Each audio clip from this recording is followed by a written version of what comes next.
GB News fan, and I was before I was working here. Just love the fact that we're asking the questions that a lot of establishment media won't ask. With a bit of a twist, we not only want to inform you, but we want to keep you entertained. It's worth the drive because you get in and the team's all ready and waiting, they're itching to go, and it's a proper little family. GB News is the people's channel. It's the audience that makes the programme sing. We're giving our viewers and our listeners a voice. I see the thousands of your letters, tweets, emails, you name it, coming in. Britain is broken. How on earth did we get into this mess? But more importantly, how do we get out of it? The establishment had their chance. Now we're here to represent you. It's time for something different. It's time for GB News. I'm very patriotic. I believe in Britain. Our best days lie ahead. Britain's watching. Britain's watching. Join us here on GB News. The people's channel. Britain's news channel. Join me, Patrick Christie's, Monday to Friday, 3 till 6. We tackle the day's news agenda like you've never seen before. It's high tempo, high octane, the most controversial topics, and the best guests. You will not be able to take your eyes and ears off it. I'm not afraid to ask the questions that you really want answered. 3 till 6 p.m, Monday to Friday on GB News, the People's Channel, Britain's news channel. GB News has its own late-night paper preview show, Headliners, where comedians take you through the next day's top news stories. You don't have to bother reading the newspaper, we've got it covered for you. Headliners, every night at 11 p.m, and repeated every morning at 5 a.m. We won't send you to sleep like some of the other paper review shows out there. GB News, the People's Channel, Britain's news channel.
The Home Secretary says migrants arriving in the UK illegally could be deported to Rwanda by the summer.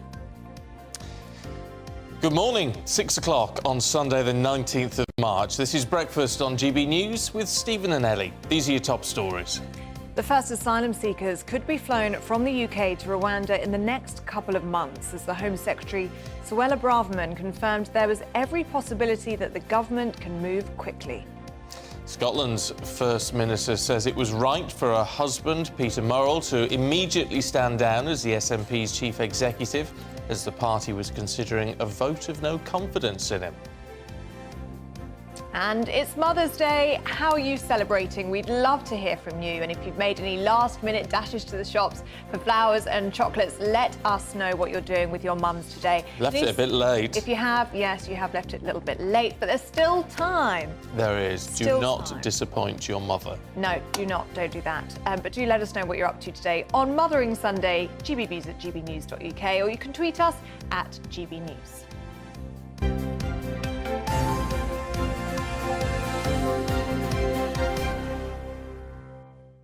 So our top story this morning, and Suella Braverman says migrants arriving illegally on small boats could be sent to Rwanda by the summer.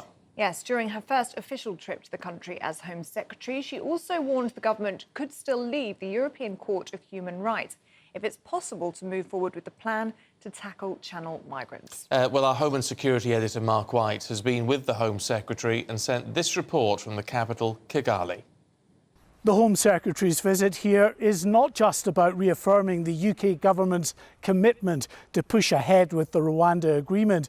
It is also an important opportunity for Suella Braverman to see for herself the work being done here to accommodate and support the many thousands of asylum seekers who could eventually be sent to Rwanda. In the hills above the capital, the Home Secretary was shown around a new development which will eventually house up to 15,000 people, some of them asylum seekers, living alongside the local population. The Riverside estate is still a work in progress, and we're told those asylum seekers who first arrive will be housed in hotel and hostel accommodation for 3 to 6 months until their asylum claims are processed. If the Rwandan government can meet that timescale for processing individuals, they'd be doing far better than the UK, where many stuck in the asylum system often wait a year or more for a decision. The Home Secretary and her opposite number here signed an enhanced partnership deal where all but a few of those arriving in the UK illegally will now be eligible to be sent to Rwanda. Legal challenges have so far prevented that process from getting underway, but Suella Braverman told me she remains confident flights will soon take off bound for Kigali.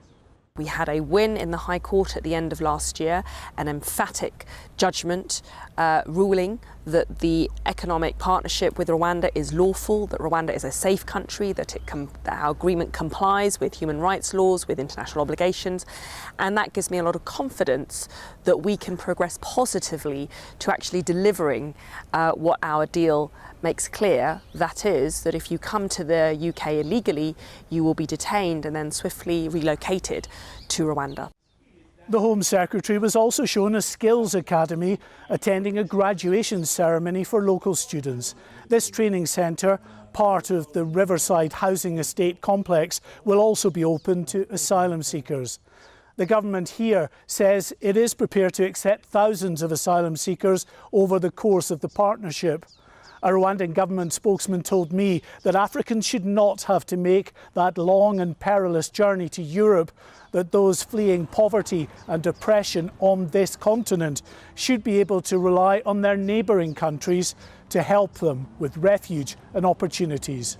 This partnership with the UK, they say, helps them do just that.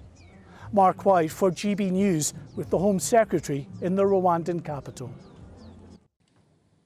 Well, joining us now is political commentator and contributor of Young Voices UK, Lettice Bromowski. Good morning to you, Lettice. Morning, and thank you for joining us. So, Home Secretary, you heard there, says migrants arriving in the UK legally could be deported as quickly as this summer. Yeah. That's just a couple of months' time. How likely do you think that is to happen? I think what we've seen in the front pages and through this press trip is really showing the government's commitment to this plan. They are very keen to see this pushed through, and they're very much taking a hard line with it. Obviously, this is going to come with significant opposition. Currently, the Court of Appeals has a challenge against the Rwanda plan, which will be taking place next month. And then we should be hearing a ruling on that in June, which is why they are very confidently right now saying we could see planes deporting people as soon as this summer. How significant is it that the implication there is that if this ends up in the European Court of Human Rights and they rule against the government's plans on this, we'll just come out of it? I mean, it's definitely significant. It's significant that they are taking such a hard line that they are willing to remove us from the European Convention of Human Rights and take the UK in a different direction. I think this trip specifically, though, is highlighting as well the reassurances for Rwanda that the UK government is issuing, because really this plan was set in motion a year ago, and yet nothing has happened since then. But we have given £140 million of funding to Rwanda for the plan. As you saw there throughout the video, you know, these rooms, these apartments, they are ready. Suella had an article in the Times yesterday saying, you know, they're ready to accept thousands of these migrants. And Rwanda need these assurances as well. So she's met with the president of Rwanda.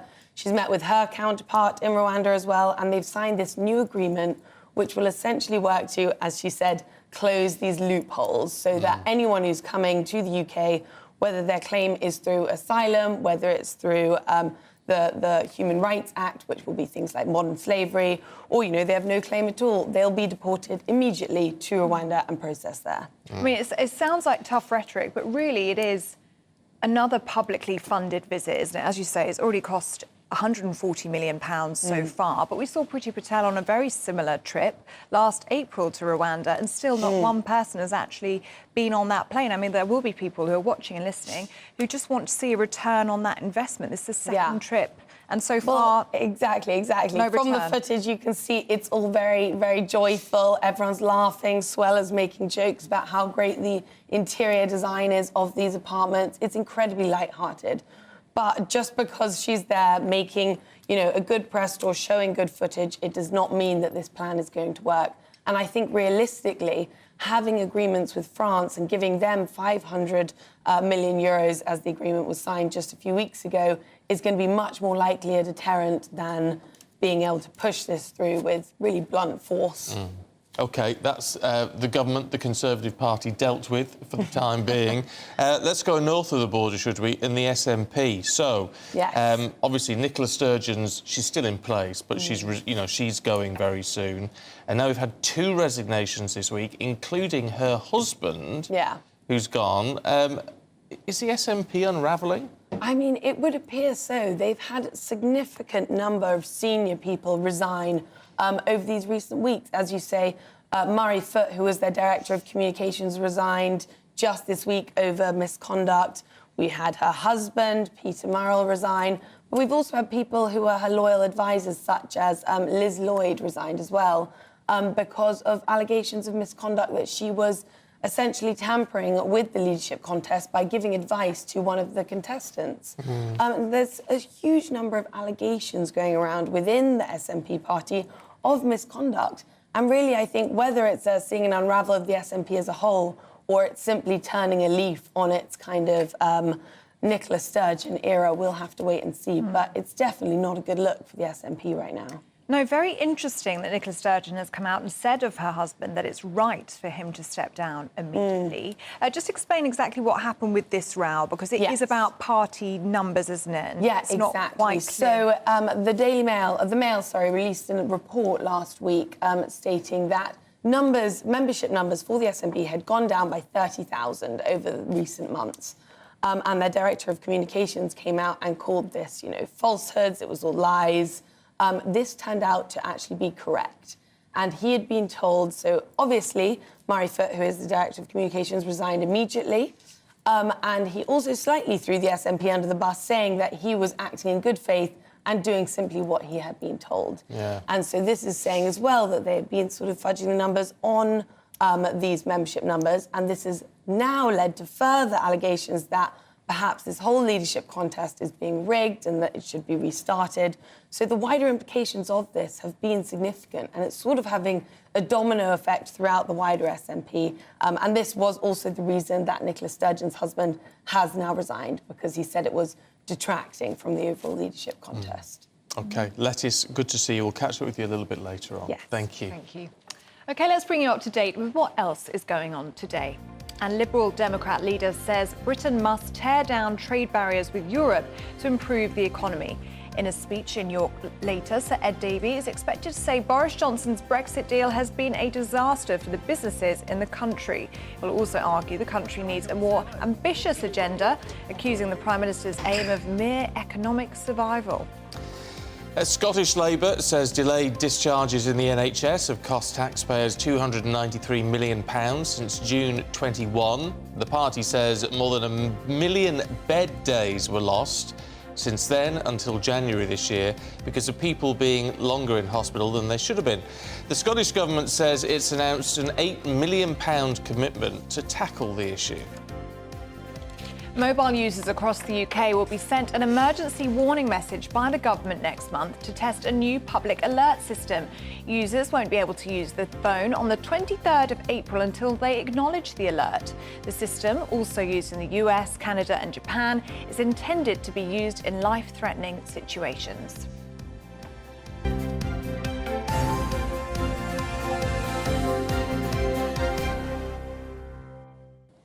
So what do you think of that? Is it a step too far or a good idea to have an emergency alert system? I sort of think in today's day and age, it's not a bad thing. Is it that if there was a major emergency, that we can all just be alerted to it? I think it's quite a good thing. I mean, these things already do exist on social media. I mean, if you have a Facebook account, you do get warnings about storms and that kind of thing, and then you're also asked to mark yourself as safe. So, I mean, we're already seeing it if you're on social media. Now, But does everybody want it on their mobile in the UK? I think there will be issues with that. I suppose it's the idea that you can't use your phone then until you've acknowledged sort of receipt of that message. Does that matter? Is it? I don't know. It's a little bit Big Brother in a way, but then again, in this day and age, don't we want, you know, to be alerted to things very quickly? You know, it's not like we can just listen to the radio and like we used to in the same way. No. For the 5-minute warning and all that sort of thing. It's very interesting. Let us know what you think about that. Is it Big Brother or is it just the way things are going? Is it a good idea? Let us know. gbnews@gbnews.uk. It's also Mothering Sunday. What are you up to? Yes, you might be up early with your little ones. What are they doing for you? They're making you breakfast in bed. Do let us know what you're up to. Never mind the little ones. Oh. What about if you've got grown-up children? What are they doing for you? Because you don't want to be forgotten. You might be a mother of 92 watching this morning. What are your children doing for you? What are you doing for your mummy? I've sent flowers. Very good. She's a few hundred miles away, so, you know, I can't get up there today. But I'm going to go up in a couple of weeks. But card and flowers... You know, I know it's a bit standard in a way, but... No, I think it's lovely. As long as you've got to mark the occasion. Yeah, quite I've got my mum a jumper. She likes it when I style her, Oh, does she? She does. Does she actually like it, or does she she pretend actually does. to like it? No, I got her jumper for her birthday in January and I haven't seen it off her since, so I've got her another one. Oh, excellent. Great. If it's not broke, don't fix it. And some flowers and some chockies as well. You can't go wrong. No. No. Anyway, let us know what you're up to. And if you've got any nice pictures of your mum, then send them through. And lovely messages as well. Yeah, gbviews@gbnews.uk. Now, to something which is a concern, because 1 in 100 people with Orkney heritage have apparently a gene mutation that increases the risk of breast and ovarian cancer. Yes, researchers spotted the gene variant repeatedly in women from the islands off the northeastern coast of Scotland. So there's now discussion around offering genetic testing to anyone with a Westray-born grandparent. Well, here to tell us more about the study's findings and the wider implications is Professor of Medical Genetics at the University of Aberdeen, Zoka Mienzi-Brodska. Good morning to you. Really good to have you on the programme. So tell us more about these findings. It really is fascinating. Good morning. I was in my clinic in Orkney over many years, started to see different members of what turned out to be an enormous family who all had maybe cousins, second cousins, third cousins of each other. And the key was that the breast and ovarian cancer we were seeing was linked by a single difference in the BRCA1 gene. Round about 1 in 1,000 people across the UK have one of many different alterations in BRCA1. What's different here is it's the same gene difference. And we know from going back through using a population-based study that 1 in 100 people out of 2,000 that we tested also had the same gene mutation, and quite a number of them are not closely linked to the family that I had already identified, telling us that there were like 3 or 4 lines of that family that linked much earlier in history. And actually we reckon that it's about 400 years ago that all the branches of the family link up to ancestors in Westray. And the special thing about Westray is over the years people have tended to stay there. The community's kept itself to itself, and it's only in recent years that there's been, if you call it, emigration from there. So it means that it's fairly easy to pinpoint who would have the highest chance of having it simply by whether their grandparent came from Westray. So what does this do in terms of research and of moving forward with this? Because obviously there's a very negative side to this. You know, 1% of people with those grandparents who could have this gene. But is there anything positive to this that can be learned in terms of gene therapy for cancer, which I know is one of the key areas now? So I think gene therapy may come for this type of cancer in terms of treatment if someone gets it for me, what the key message is here is that actually we have really good ways of looking for cancer early in people who have these gene mutations. Instead of having breast screening when you're 50 every 3 years with an X-ray, we now use MRI at age 25 every year to spot signs of breast cancer when it's really, really early on. We can offer preventive ovarian surgery using keyhole surgery from the age of 40. And then there are a few women who choose to have a prophylactic mastectomy. Doing those things makes a huge, huge difference to survival. And that's why we thought it was important to let people know about this and to start to put a testing program in place, which we're going to be starting just in the next couple of months, starting in Westray itself as a pilot. Yeah, I was just going to. Well, go on. Have you got a? No, you go. Well, I was just going to say it's fascinating. I just think it's absolutely fascinating, and to see, you know, British science at its best with all of this, and in terms of that testing scheme, I think you start in Westray, but then how will other people who may have emigrated away from Westray but have that family history, how will they be able to get in touch to see if they can join the programme? So once we know how many people are going to come forward, we're going to estimate how much money we need to do it. My plan has rapidly evolved in the last couple of days because the people in Westray itself are so enthusiastic. What I am hoping for is that we should be able to raise the funds to allow the testing to be rolled out for patients of NHS Scotland, which is kind of the jurisdiction I work within. And what we want to do is run a postal testing service from the NHS Grampian Aberdeen NHS Genetics Clinic, and that would be available for anyone living anywhere in Scotland. Now, for people beyond, I'm in the process of putting together a proposal to NHS England's Rare Disease Testing Committee so that a test for this gene would be added to the list of tests that's available. So people will be able to access that through their local genetics service in England. But that's not in place yet. And I suppose further afield, it would be about asking for the test where you live. If you just look for this gene alteration, it is a very cheap test. And in Scotland, we're going to be able to set it up at scale. In other places, it might mean setting it up separately. But, you know, it's perfectly possible. And actually, you know, we know from our research that there are people with Orkney heritage all over the world. And we've even tracked that the gene that we found was the same in somebody living in Nevada who had the same gene alteration. That is incredible. Professor, really good to have you on the programme this morning. Fascinating findings, as you say, hopefully can really help with early detection too. Thank you so much. I'd love to see British science work like that. Incredible. I love it.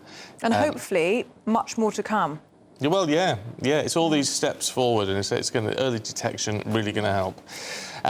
Look, don't go anywhere. We've got lots still to come for you. You know about food banks. What about furniture banks? We'll tell you more in a few minutes.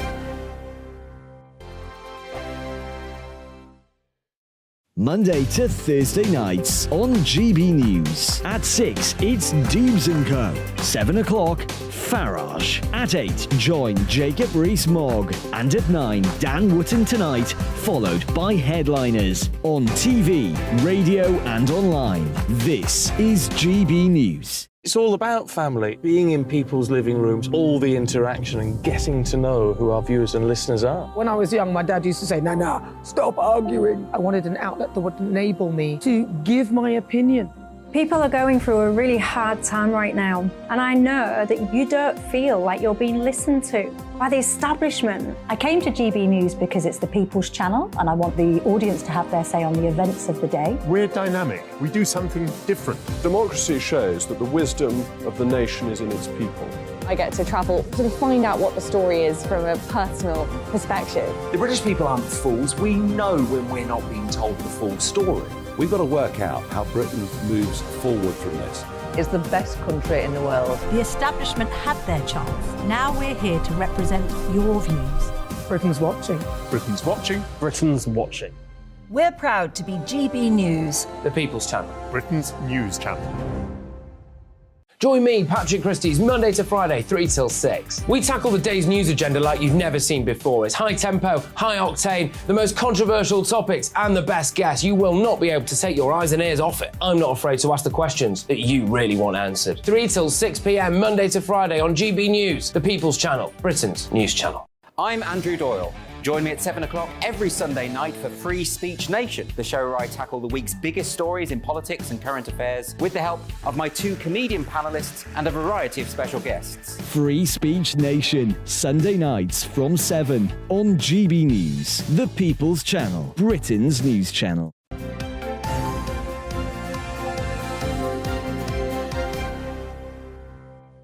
"6:23, very good morning to you, watching and listening to Breakfast on GB News with Stephen and Ellie. Still lots to come on the programme, including Gary Lineker has said it's great to be here ahead of his return to the BBC after the row over impartiality. Broadcaster and journalist Chris Scudder joins us at 10 to 7. And, of course, it's Mother's Day. Many are scrambling to buy last-minute flowers as gifts. We're talking to a florist at 10 to 9, give you 1 or 2 hints and tips should you need it. Yes, but do get in touch. What are you up to on this Mothering Sunday? What are you doing for your mother? What have you got her as a present? Just a lovely message to your mum.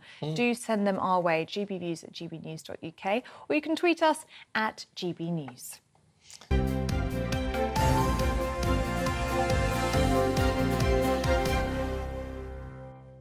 Interesting one from Jane. Morning, Jane. She says, I'm taking my 95-year-old mum for a curry this lunchtime. It's how we celebrate special days in our family. Oh, I think that's lovely. It's you sort of assume, don't you, which is always wrong, but you assume that 95-year-olds won't particularly want a curry. It's funny how times have changed. Yeah. And it's the most popular British dish, Well, isn't it is. My grandma always used to say, she was born in 1908, so she's of a different generation. But she would never, she always, I don't want any spicy food or that garlic or anything. Oh. But if you gave her anything with garlic in it, she'd always say how nice it was. Oh, she'd love it. What was her favourite thing to eat then?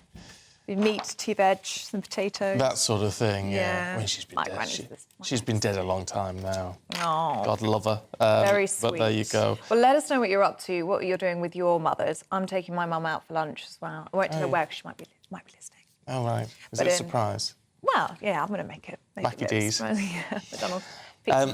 We're talking about Operation Rwanda because the Home Secretary said, let's get this up and running. She's in Rwanda at the moment. Margaret in Yorkshire says, what I don't understand is why we're responsible for the failings of other countries in providing a safe place to live for their citizens.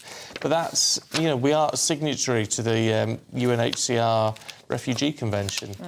So, it's an international convention. We've signed up to it. And so we do have a responsibility to take in refugees. But it's a case of, are they actually refugees? Are they migrants? Are they economic migrants? Are they going through the right channel? So it's for those people, this is all about those people who are coming here illegally and are deemed not to have come here for the right reasons. Stephen Dudley's been in touch, good morning to you, and says they could be sent to Rwanda, which means they probably won't be sent anywhere. That's what a lot of people are thinking. This time last year we saw Priti Patel in Rwanda doing a very similar kind of trip to what we're seeing Suella Braverman do this week. And still, nobody has actually got on those planes. Not yet, anyway. And, of course, we were talking about an emergency alert system that the government's testing it out next month. So a message would be sent to all our mobile phones. You know, if there's, think 5-minute warning. I know it probably wouldn't be that, but, you know, that's that sort of thing back in the day. So it would go to your mobile phones, and then you'd have to acknowledge it before you can use your phone again. Nada says, what about people who don't have mobile phones? What if you turn your phone off or it's in plane mode at night, but then you won't get it? Well, you probably get it when you turn it on in the morning, I should think. You can't expect the government to come knocking at your window to tell you there's an emergency. Michael says, I think that this disaster alarm is just being forced onto people. Why should your phone be disabled until you accept it? Next step will be chips in your arm. I don't know. I think that's a big conspiracy. But there will be people who think this is very, you know, Big Brother. This is a slippery slope, and, you know, you shouldn't be able to take over somebody's phone like that. I think the thing is, though, in terms of having to accept, you know, acknowledge the message, it's so the government can then see how many people are actually... You've got to see how it's working, haven't you? And so it just then lets them know who's seen it, who's responding, how quickly it takes some people to respond, all that sort of thing. Whereas if you could just sort of ignore it, then a lot of people would do that. So I can understand the reason for that. But I get your point, but I don't think it's as sinister as perhaps you're making it sound. Well, let us know what you make of that or any of the stories that we're talking about today. gbnews@gbnews.uk. Now, furniture. We know how expensive it can be, but what do you do when you're also struggling with the cost of living? Well, one charity in Bromsgrove is trying to help their community by offering free furniture and heavily discounted goods to give those who need it to fill a home with more than just 4 walls. Well, our West Midlands reporter Jack Carson went to visit the charity to find out more. These are some of the mattresses that we have. Actually, we're quite low on them at the moment, but... How much do you value a good night's sleep? For many people on low incomes, buying a bed is a cost they can't afford. There is extensive support for food and fuel costs, but according to charity End Furniture Poverty, 1 in 4 people in England are unable to get help with essential furniture and white goods. One charity in the West Midlands is trying to change this narrative in their local community. Chief Executive of New Starts in Bromsgrove, Marion Kenyon, says furniture needs to play a bigger part of the welfare conversation going forward. So, at the moment, we're providing about 300 households a year with furniture, and we find that we go into places and it's not common, but we do find people where they're sleeping on cardboard and they have a sleeping bag, and that will be children as well, and all they've got in the corner is a lamp, and that's literally the furniture they have, is one lamp. So very much like the private sector, you can have furnished or unfurnished. Having that possibility within the social housing sector would be quite useful, and trying to work with housing associations to sort of look at how they might do that. Over the past 10 years, the cost of furniture has risen by 32%, and the cost of appliances has increased by 17%. Across the West Midlands, the City of Wolverhampton Council said it had provided almost 900 beds for children in the city as families struggled to afford them. New Starts say living without a furnished home can have a serious impact on health and well-being. For people who don't have furniture, they're very insecure in their tenancy. So they're sort of thinking to themselves, how can I prove that I live here? And they're frightened that their landlord might take away the tenancy because they haven't got furniture. For other people, not having curtains is a real issue because they don't feel safe. They can't close the curtains, so they don't feel safe. For others, it causes social isolation because they don't invite people into their house because they haven't got furniture. And that also means that furniture poverty is very hidden. And I think we don't really understand all of that, and that there's probably needs to be more research about what effect it does have. This charity, which relies on donations from the local community, are doing their best to keep up with demand and give some of the most vulnerable people a home with more than just 4 walls. Jack Carson, GB News. You see, it's a great idea. You know, it's helping people out, but also there's that thing, if you are lucky enough to be able to afford new furniture and you're ready for a change, there's always that thing, what do you do with the old stuff? You know, it's a pain, you know, if you're getting someone to pick it up and take it to the tip or whatever it is. If it's in, you know, decent condition and someone will take it and put it to good use, why not? Donate it, yes. Great idea. So expensive furniture, and for people, you know, it does make a house a home. And you just said that 32% furniture's gone up by people just simply can't afford it. So really important topic to talk about. So thank you to Jack Carson for that. But do stay with us. There's lots more to come, including all the papers with Emma Wolf and Fraser Myers. That's after this.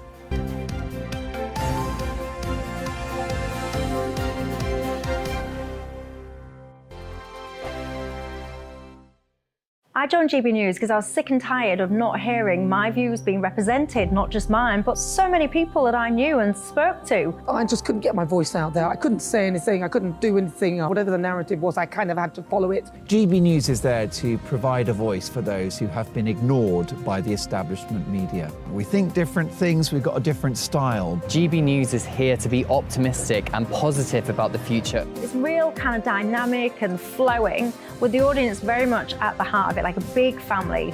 Here at GB News, we talk about the things that matter to you. Hearing the voices from right across our towns and cities, especially our towns. All sides of the argument represented with a heavy dose of opinion.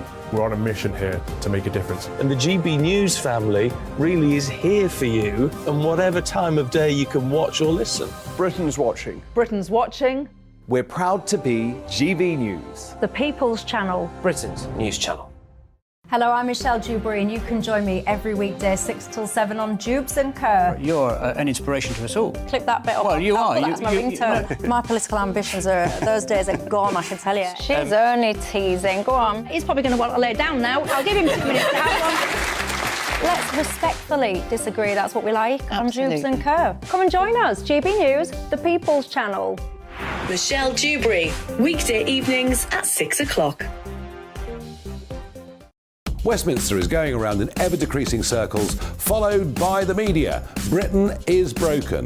How on earth did we get into this mess? But more importantly, how do we get out of it?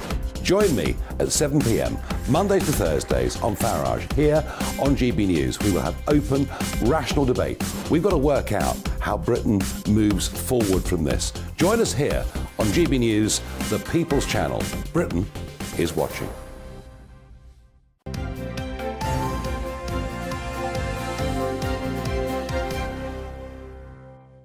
6:33. Good morning to you. This is Breakfast with Stephen and Ellie. Yes, we're going to go through the front pages for you now. And in the Telegraph this morning, they're leading with the Home Secretary's deal with Rwanda to shut loopholes that block removals of illegal immigrants. The Mail on Sunday has the Home Secretary's pledge to send illegal migrants to Rwanda by the summer.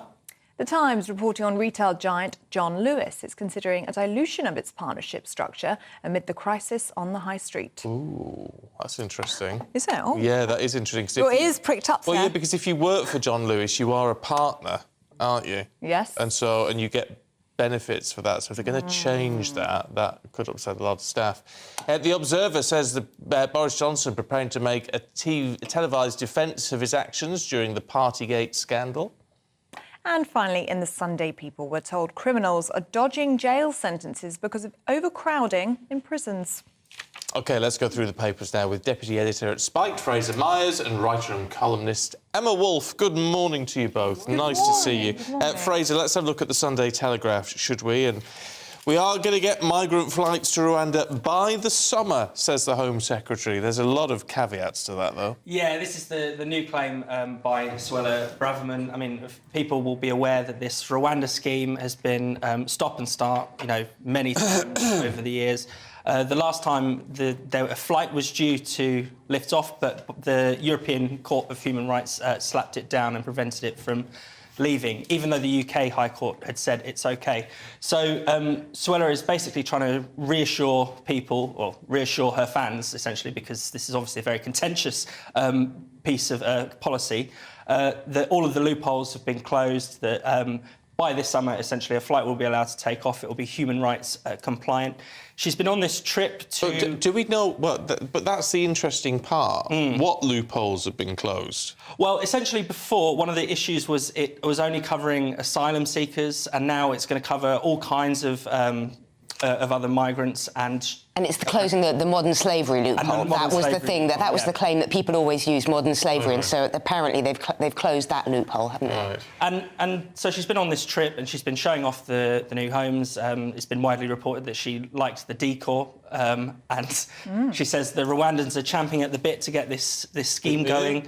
It's strange because on the one hand, you thought the Rwanda scheme was meant to be a deterrent, and yet now she's showing off how lovely this little village is. You'll have a right to buy the house.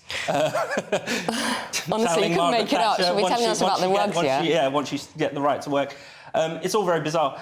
I think you know, this scheme, let's be honest, is a blunt way of covering up the fact that the UK government has failed to control the borders and failed to deal with the small boats crisis.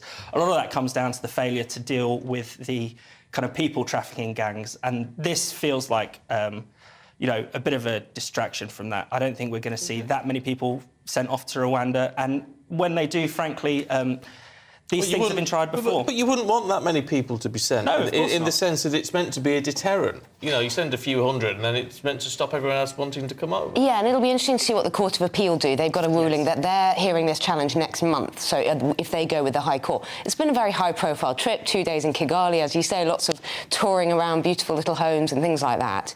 Their point with this illegal migration bill is that they will send people back to their own country, deport them back to their own country, or send them to a safe third country like Rwanda, which is, let's see if it happens. As you say, Fraser, not a single flight took off. It was June, wasn't it? They stopped that final flight. But as you say, the European Court of Human Rights, she said, well, if necessary, we'll come out of the ECHR.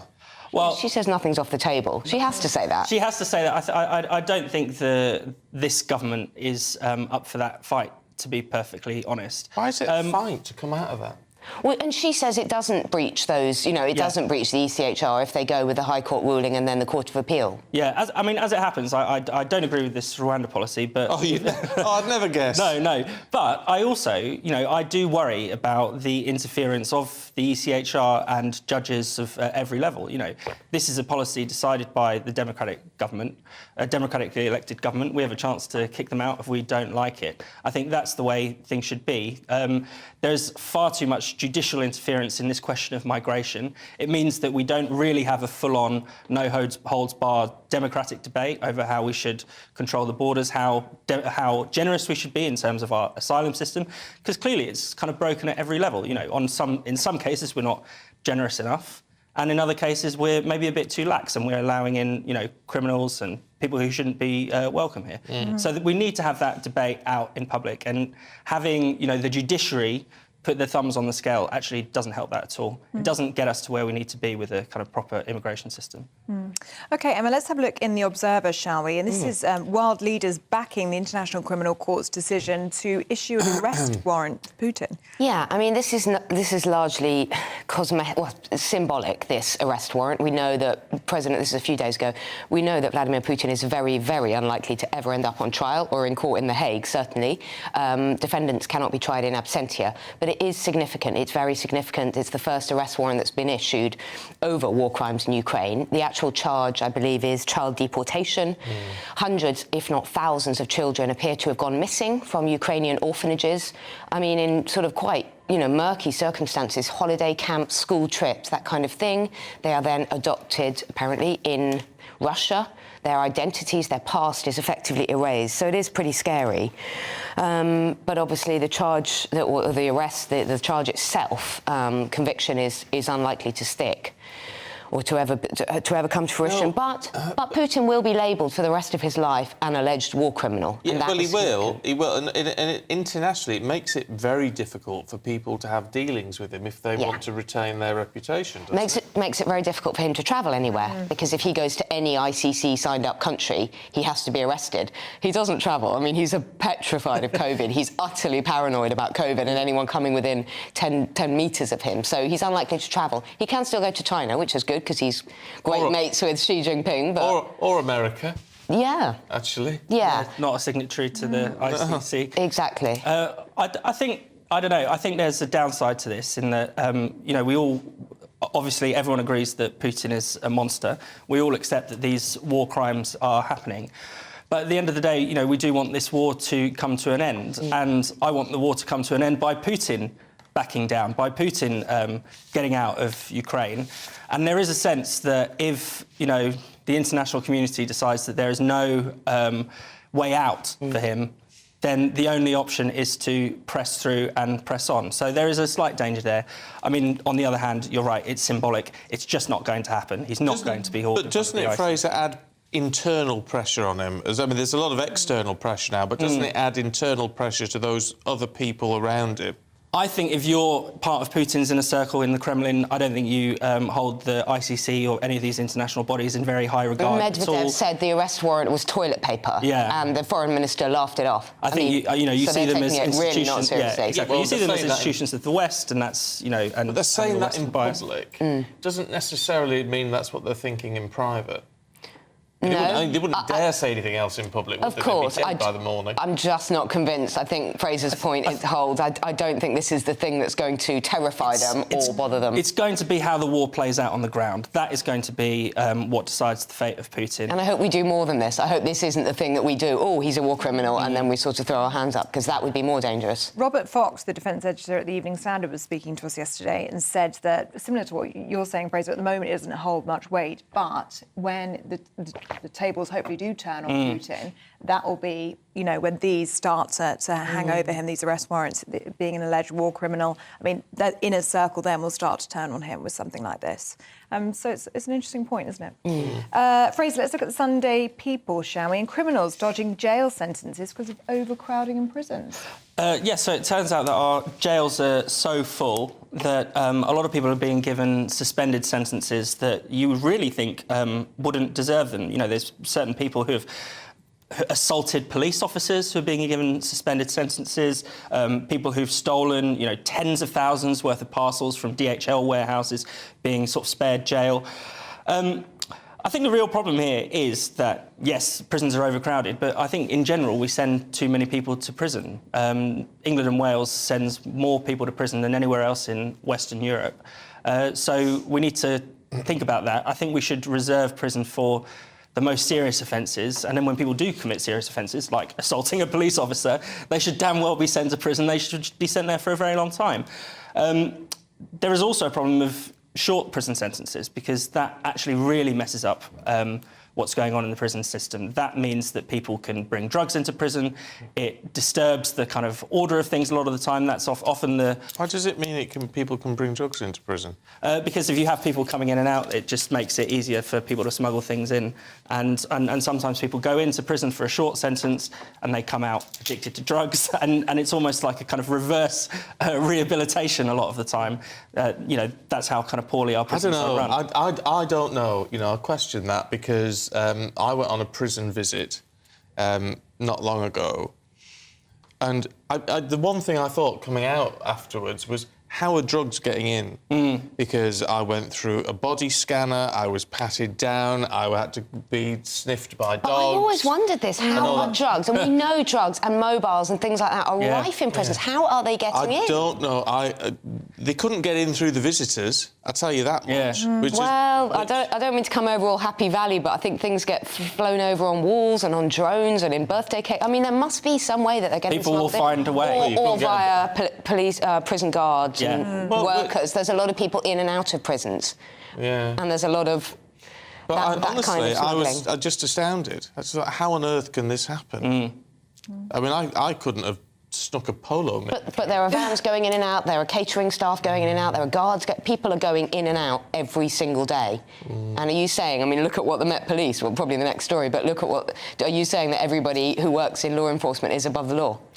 Well, I hope none of them are above the law. Sorry. Obeys the law. Obeys the law. Yes, I know. I mean, clearly that's how it's going in. There are bad apples in every profession, but it's a worry. It is a worry. Let's have a look at. You just mentioned this. Women's trust in police. Damaged for generations. This is not a surprise, actually, to women and to probably lots of us. This is the head of the British Transport Police, Lucy Dorsey, who is saying that the murder recently, a few years ago, of Sarah Everard by Wayne Couzens, a serving Met Police officer, has damaged women's trust, for generations, and has pretty much broken that. Has created a growing divide, she says, between the public and the police. It's so difficult, isn't it, when you think about the trust that we are meant to have in the police and the way that trust has been broken, and the revelations that have come out recently about the racism, the misogyny, the homophobia rife, the nastiness, the amongst serving police officers. What do you mean by rife, though? Just tell you what, hundreds of text messages, hundreds of, domestic abuse jokes and things like that going around, women being searched in their own homes and then photos being released later. It's really frightening. If you're walking down the street as a woman, if you get a knock on the door as a woman, if you are asked to pull over in your car as a woman, or any vulnerable individual, I won't just say as a woman, as a young man, I don't know, you just believe that the police have a warrant, that you open your door, that you let them into your home.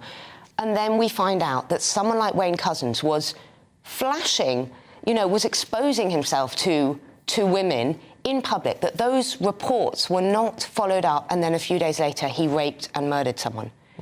I just think the policing system, yes, it's a few bad apples. Of course it's not everybody, but it is terrifying to think of that. Who do you trust? There was a poll out this week, and it's something like 4% of female Londoners now fully support the Metropolitan Police. 4%. 4% fully, totally support the Metropolitan Police. I mean, obviously, there were some that say they still do in some way.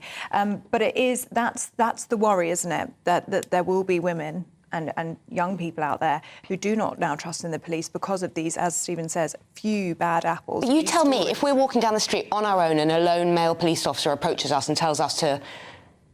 or you get a ring at the doorbell and they ask to come in on their own, what would you do?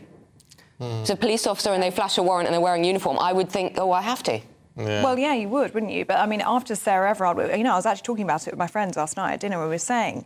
Before Sarah Everard, you just got in the car. I think after you would ask questions. Yeah. You would. But, I mean, even Sir Mark Rowley, I mean, he said himself, for the next foreseeable, for the months ahead, 2 to 3 officers will be in court every single week. Yeah. And, I mean, at least he accepts the fact that it needs to be kind of a clearing of the swamp. And policing works by consent, doesn't it? It works by people accepting that these are the law enforcement officers and that we have trust in them. When that trust is broken so catastrophically that 96% of women don't have full trust in the police. And then, on the other side of things, if you're a victim of crime and you report it to the police, you have no confidence that they're going to do anything about it. If if your house has been burgled or you've had your phone nicked or something like that, no one expects that to be followed up anymore. Or your bike stolen. You get a crime reference number. Yeah, you might get a crime reference and it's put into a filing box somewhere. You might get to claim something back on your insurance, but you're going to be left in the lurch. Yeah. I feel sorry for the hard-working police officers who are in it for the right reasons and are doing really, really good work. Which is the vast majority. Yes, exactly. But I also feel sorry for the public. And I feel sorry for Sarah Everard's family to know that that man who went on to rape and murder their daughter was reported a few days earlier and could have been stopped. Yes, well, indeed. It's a very difficult situation. We've got to leave it there. Fraser, Emma, for now, thank you very much. Thank you. We'll catch up with you a little bit later on. Now, a defiant... I'm doing this bit. You do that. I'll do this bit, yeah, because it's about Gary Lineker. It does say my name. It does say your you name, go for but it. I'm going for it, yeah. Gary Lineker said he was still punching as he returned to Match of the Day last night. Yes, it's his first time back on air at the organisation after comparing the government's language around the small boats crisis to that of Germany in the 1930s. Well, let's talk to sports journalist Chris Scudder, who joins us now. And you were saying, Chris, last week that, in effect, you thought this was going to happen. He'd be back. I mean, it's fascinating to see it all, but I mean, it's almost a bit uncomfortable, isn't it? But I guess this was almost the inevitable outcome, wasn't it? Yeah, after the suspension, the reinstatement, the big return. I'm not sure what people really expected last night. He was never going to go on a soapbox and make another big speech. Although, a bit like Match of the Day a week ago, the figures went up. I think it was the same last night because people wanted to see what he had to say. And I couldn't believe, I could believe actually how low key it was. I even felt they all looked a little bit sheepish in the studio there. When the first thing he said was he was out of vision. It was very low key. Here's the match we're covering tonight, Man City versus Burnley. And almost immediately, it was one of his colleagues, Alan Shearer, who addressed the situation, saying how upset they were that they couldn't broadcast last week, and some of the people who couldn't go into work because effectively they didn't want to cross the picket line. After all, everybody came out in support of Lineker. So it was a big deflection, really, and Gary Lineker sort of sat there rather quietly and let Shearer have his speech. And the gist of it was, it was good to be back to some kind of normality, but it was a bit odd. In cricketing parlance, I think you'd say it was a kind of straight bat, a forward defensive, a deflection of the subjects, and they got on with the job, basically. And where do you think we go from here, Chris? Because it was really interesting. I mean, first of all, how quickly this was all dealt with. And by Monday, Gary Lineker was welcomed back into the fold, and we were told there was going to be an independent review into the social media policy. But straight away after that news that a deal had been broken between the BBC and Gary Lineker, he tweeted again his thoughts about the migrant policy, and he said that, we remain a country of predominantly tolerant, welcoming and generous people. He tweeted that almost directly, kind of standing by the comments that led to this row in the first place. So do you think Gary Lineker will continue to tweet freely, or do you think he will play it safe now? Yeah, I do. Yeah, and I think a bit of both. He certainly won't stop tweeting. He did tweet last night. I mean, it was a little bit tongue-in-cheek, I thought. Are the joys of being allowed to stick to football, which may be referred to when he had to go on the TV and talk about Qatar. Because he does separate his tweeting from his appearances on television. Let's be fair about that. He doesn't talk politics on the television, and didn't last night. I mean, he just wanted to get on with the job. But, it just seems to him that it is the Twitter side is very separate to the television side. Not everyone agrees with that, so I think he will continue. But also, I think he has lost a bit of ground this week, in so much as if you see the responses he gets now on Twitter after what happened last weekend, he's getting a lot more criticism as well. So I think opinion is divided. Who's been the winners here? I mean, the BBC lost out because they backed down. They had to, because everyone came out in support of Lineker. Lineker got the job he wanted to continue. The BBC got the man they wanted to continue doing Match of the Day. So I think they both lost out a little bit, really. And what happens in the future? It's been a bit of a fudge, really, hasn't it? I think Gary's lost a little bit of respect from some people, but he's still there, and he still remains a popular figure. Yeah, still fighting on. Scudder, great to see you. Thank you very much indeed. Yeah, well, there you go. Viewing figures up again. Yeah. It's all just people wanting to just see what's going on, which I get. I understand. Hard to believe that was last week, though. That all happened so quickly, didn't it? It did. I mean, the row, and then the deal was made on Monday, and he's back already. It's Mother's Day. Rob in Cheshire says, I've ordered a supermarket grocery delivery from my mum, Delcia, today. That's quite nice, though. It's practical. I was about to say, that's practical, isn't it? And very helpful. I'm sure she's very, very pleased with that. Susan's made a really good point, and I think that's the really good, important thing to say, which is that today is a really hard day for so many people, especially those who no longer have their mothers with them, especially if it's your first year without your mother. And Susan makes this point and said, sadly, my dear mum had passed away many years ago. I'll be going to the cemetery later to put flowers on her graves and also on my grandmother's. To everyone, really important message here, Susan, make the most of having your mums here while you still can. Yes. I think that's a really, really important note. So if you have got your mum at home, give her a cuddle, tell her you love her, and wish her a very happy Mother's Day from all of us here at GB News. Yes, absolutely. And Angela, you see, if you're a long way away, it doesn't necessarily matter. Angela says, my son is in Poland on holiday, but he did send me a lovely Mother's Day message, just to know you're being thought of. I think it's a very nice thing. So keep your thoughts coming through, GP Views at gbnews.uk. We've got more to come, including the latest from the Home Secretary's visit to Rwanda. First, though, let's have a look at the weather forecast for today. Hello there, very good morning to you. I'm Jonathan Vaughtry here with your latest weather update from the Met Office. Pretty much all of us are getting off to a fine and dry start to Sunday, and that is all thanks to a ridge of high pressure that is building in across the UK and helping to settle things down.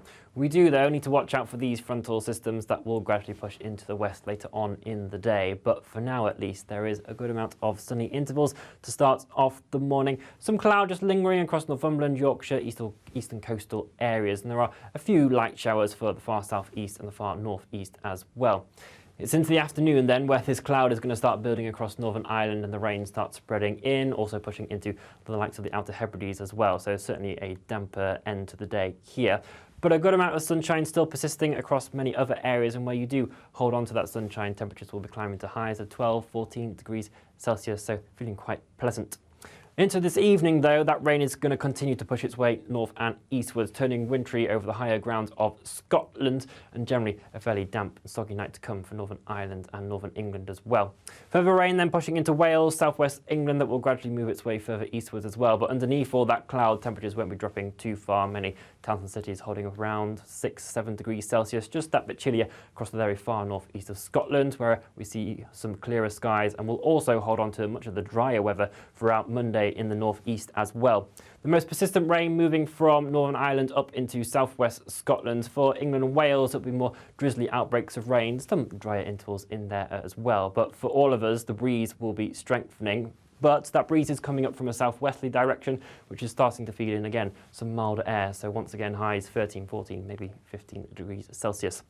We are, though, going to continue the unsettled theme as we move throughout the rest of the week, so further outbreaks of rain to come at times, but temperatures for the first half of the week at least staying on the mild side. Enjoy your day.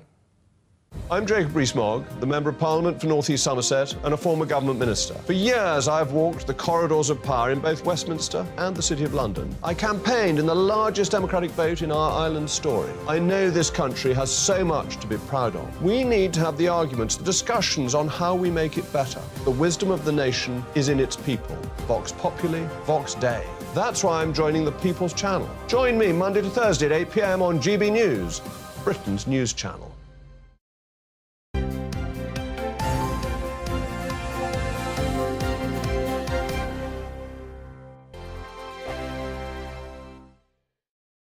First and foremost, I am a GB News fan, and I was before I was working here. Just love the fact that we're asking the questions that a lot of establishment media won't ask. With a bit of a twist, we not only want to inform you, but we want to keep you entertained. It's worth the drive because you get in and the team's all ready and waiting, they're itching to go, and it's a proper little family. GB News is the People's Channel. It's the audience that makes the programme sing. We're giving our viewers and our listeners a voice. I see the thousands of your letters, tweets, emails, you name it, coming in. Britain is broken. How on earth did we get into this mess? But more importantly, how do we get out of it? The establishment had their chance. Now we're here to represent you. It's time for something different. It's time for GB News. I'm very patriotic. I believe in Britain. Our best days lie ahead. Britain's watching. Britain's watching. Join us here on GB News. The People's Channel. Britain's news channel. Monday to Thursday, 9 p.m. till 11 p.m. Join me, Dan Wootton. I'll bring you the sharpest takes and hottest debates. Do you not believe in prison? I don't believe in prisons. I'm completely stunned. I guarantee you there'll be no spin, no bias, no censorship. I actually was personally quite offended by it. And no reason to go to bed. So I guess they've always been quite woke. That's Dan Wootton tonight on TV, radio and online. Monday to Thursday from 9 p.m. till 11 p.m. on GB News. The People's Channel, Britain's news channel.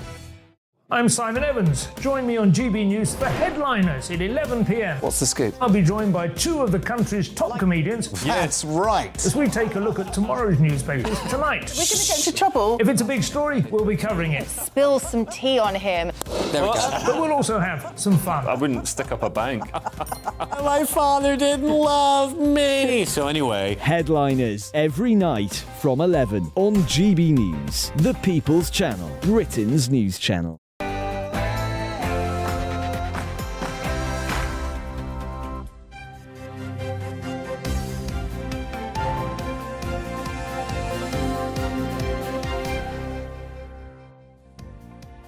The Home Secretary says migrants arriving in the UK illegally could be deported to Rwanda by the summer.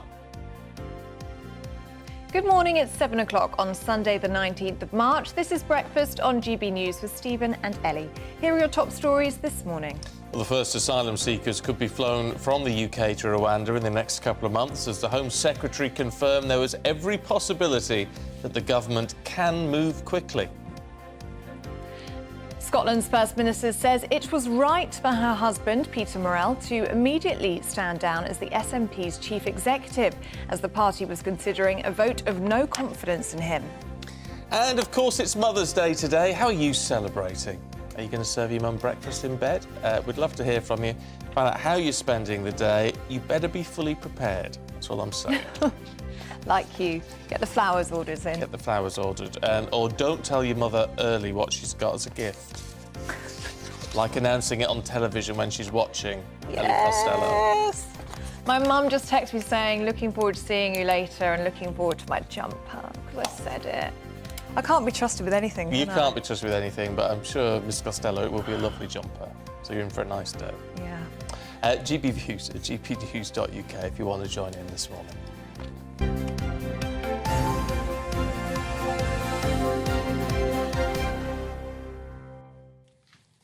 Jackie's going to a garden centre with her daughter, granddaughter and great-grandchildren. And later my son is coming over to paint the top part of her kitchen. She's going to the church in Carlisle. Yeah. It's a very nice day. Interestingly, Janet in Torquay, hi Janet, says, today I'm going to church for the very first time.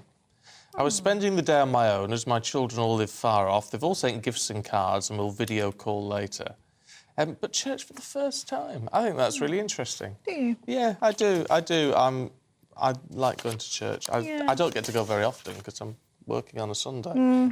You're with me. You can go other times in the week, of course. Yes. If I get to a point where I'm not working on a Sunday, then we always say we're You'd like to go. What do you like about it? The stillness, is it? Yeah, well, there's... Yes, I know, it's very hard to explain. Very hard to explain, but I was... we had when we got married, of course, we had the vicar involved and all the rest of it, and it was... Oh, sorry. It was very significant, very important to me. So there you go. So I'd like to go to church more often, but there you go. Yeah, well, let us know if you're heading to church today. I think it's a really lovely thing to do. I like the tranquility of it. I don't get to go very often either. No. I would like to go more, but it's the tranquility. I really like sitting still. We very rarely sit still in this job, well, we sit here, you know what I mean? But I haven't moved for 2 hours. You know what I mean. As in, you're always off doing things, so it's very nice to sit still. So, yeah, if you're going to church today, let us know. And Lynn's been in touch saying, my lovely mum Anne has dementia and is now in full-time care. But we've put together a beautiful bunch of flowers in her room and her favourite chocolates. That is so lovely, nice. Lynn, and she's going to know she's loved. So do keep your thoughts coming in and tell us what you're up to on Mother's Day. And happy Mother's Day to all the mums out there who are watching. Yes. GBNews at gbnews.uk. Now, our main news this morning, and Suella Braverman says migrants arriving illegally on small boats could be sent to Rwanda by this summer. Yes, during her first official trip to the country as Home Secretary, she also warned the government could still leave the European Court of Human Rights if it's impossible to move forward with the plan to tackle channel migrants. Well, our Home and Security editor, Mark White, has been with the Home Secretary and sent this report from Kigali. The Home Secretary's visit here is not just about reaffirming the UK government's commitment to push ahead with the Rwanda agreement. It is also an important opportunity for Suella Braverman to see for herself the work being done here to accommodate and support the many thousands of asylum seekers who could eventually be sent to Rwanda. In the hills above the capital, the Home Secretary was shown around a new development which will eventually house up to 15,000 people, some of them asylum seekers, living alongside the local population. The Riverside estate is still a work in progress, and we're told those asylum seekers who first arrive will be housed in hotel and hostel accommodation for 3 to 6 months until their asylum claims are processed. If the Rwandan government can meet that timescale for processing individuals, they'd be doing far better than the UK, where many stuck in the asylum system often wait a year or more for a decision. The Home Secretary and her opposite number here signed an enhanced partnership deal where all but a few of those arriving in the UK illegally will now be eligible to be sent to Rwanda. Legal challenges have so far prevented that process from getting underway, but Suella Braverman told me she remains confident flights will soon take off, bound for Kigali. We had a win in the High Court at the end of last year, an emphatic judgment ruling that the economic partnership with Rwanda is lawful, that Rwanda is a safe country, that our agreement complies with human rights laws, with international obligations, and that gives me a lot of confidence that we can progress positively to actually delivering what our deal makes clear, that is, that if you come to the UK illegally, you will be detained and then swiftly relocated to Rwanda. The Home Secretary was also shown a skills academy, attending a graduation ceremony for local students. This training centre, part of the Riverside Housing Estate complex, will also be open to asylum seekers. The government here says it is prepared to accept thousands of asylum seekers over the course of the partnership. A Rwandan government spokesman told me that Africans should not have to make that long and perilous journey to Europe, that those fleeing poverty and depression on this continent should be able to rely on their neighbouring countries to help them with refuge and opportunities. This partnership with the UK, they say, helps them do just that. Mark White for GB News with the Home Secretary in the Rwandan capital. Well, joining us now is political commentator and contributor of Young Voices UK, Lettice Bromowski. Good morning to you, Lettice. So, Home Secretary says migrants arriving in the UK illegally will be sent to Rwanda by the summer. Yes. How likely do you think that is to happen? I think that is, a bit presumptuous right now. But what we're looking at, the reason that she's come out and said that is next month in the Court of Appeals, there is going to be a court hearing around a challenge to her Rwanda policy, and then they will reach a verdict by June. So that is why she believes that if they side with the government on this, they will begin to be able to deport people to Rwanda. She's obviously, as that footage just showed, been in Rwanda for this past weekend, flew out on Friday with a select sort of press group of people. Really, I think just to hammer home the point that the government is still moving ahead with this, despite the headwinds, despite the clear opposition they've had to this policy so far. They're pushing ahead with this. She also had an article out in the Times yesterday saying essentially that Rwanda is ready to house 15,000 of these migrants. There were concerns that only a few hundred of them would be able to be housed in Rwanda. But she wrote this article saying it's one of the safest places in the world. They're ready to house these migrants, whether, that's the reality or if that's really just the face that they want to be showing at this point, that's time will tell. But it's very much part of Rishi's 5-point plan. Get the voters on side and sort out the channel crossing. Well, see, they know it's a vote-winning tactic. Absolutely. This is the thing. It puts more pressure on the Labour Party as a result of all of this. But the point is, this scheme that was supposedly up and running a year ago, they've not been able to deliver on anything. It shows the infrastructure is there, and it would therefore clearly indicate that if there is a problem, well, it's not the government, it's the legal system. Well, there definitely is that. And the government have already said that they would be willing to pull us out of the European Convention of Human Rights if they, disagree with the legislation, don't allow it to go through. So they are really showing that they're going to take a hard line on this. As you say, it is a vote winner, and realistically, we're looking at a general election next year. So how much they'll really be able to get done over the next few months is significant. So really, in some cases, words might matter more than actions, and being able to say that they are dealing with this, whether it'll be able to get done by summer or later on, is what voters will want to be hearing right now. And that's what the Conservatives are hoping will swing the polls in their direction, even just a little bit.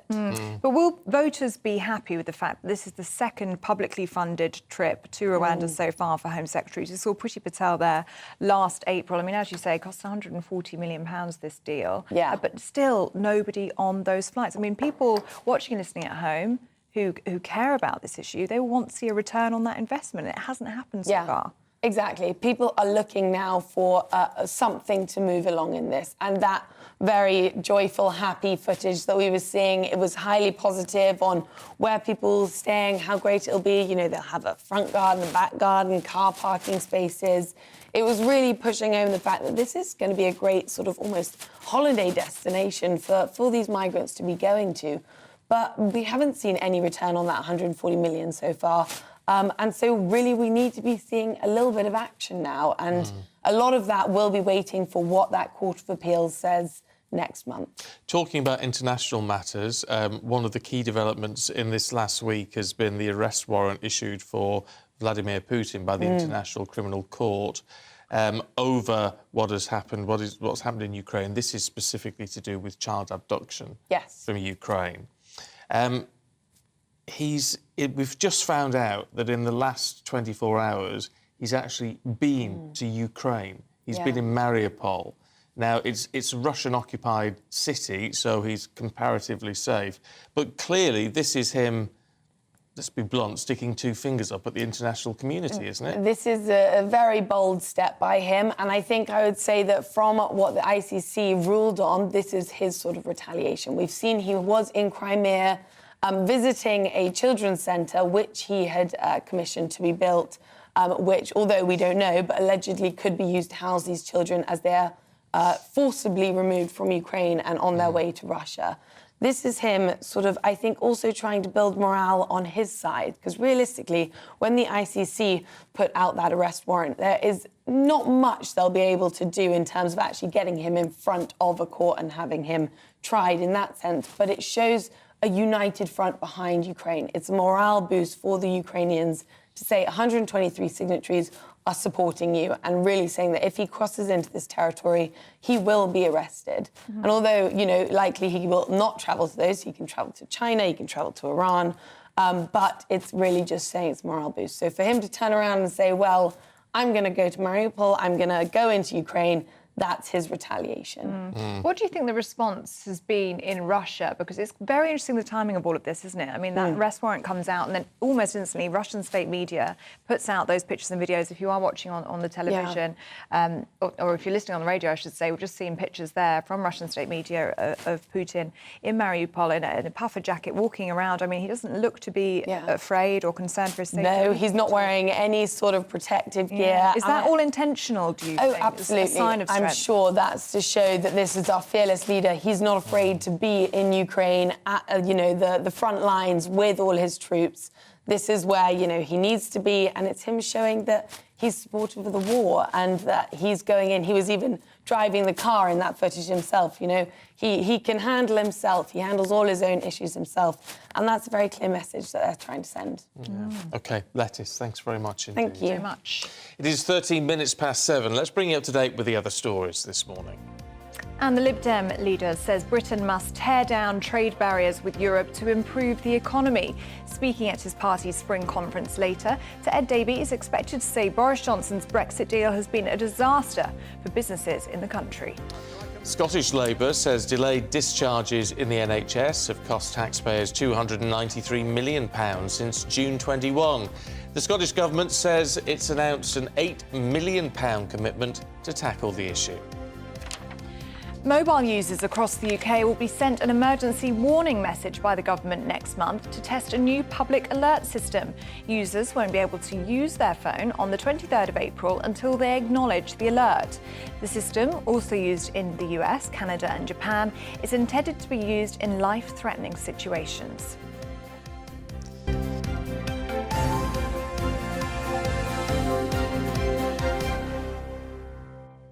I'm surprised by the negativity around some of that. Some people are looking for problems with it.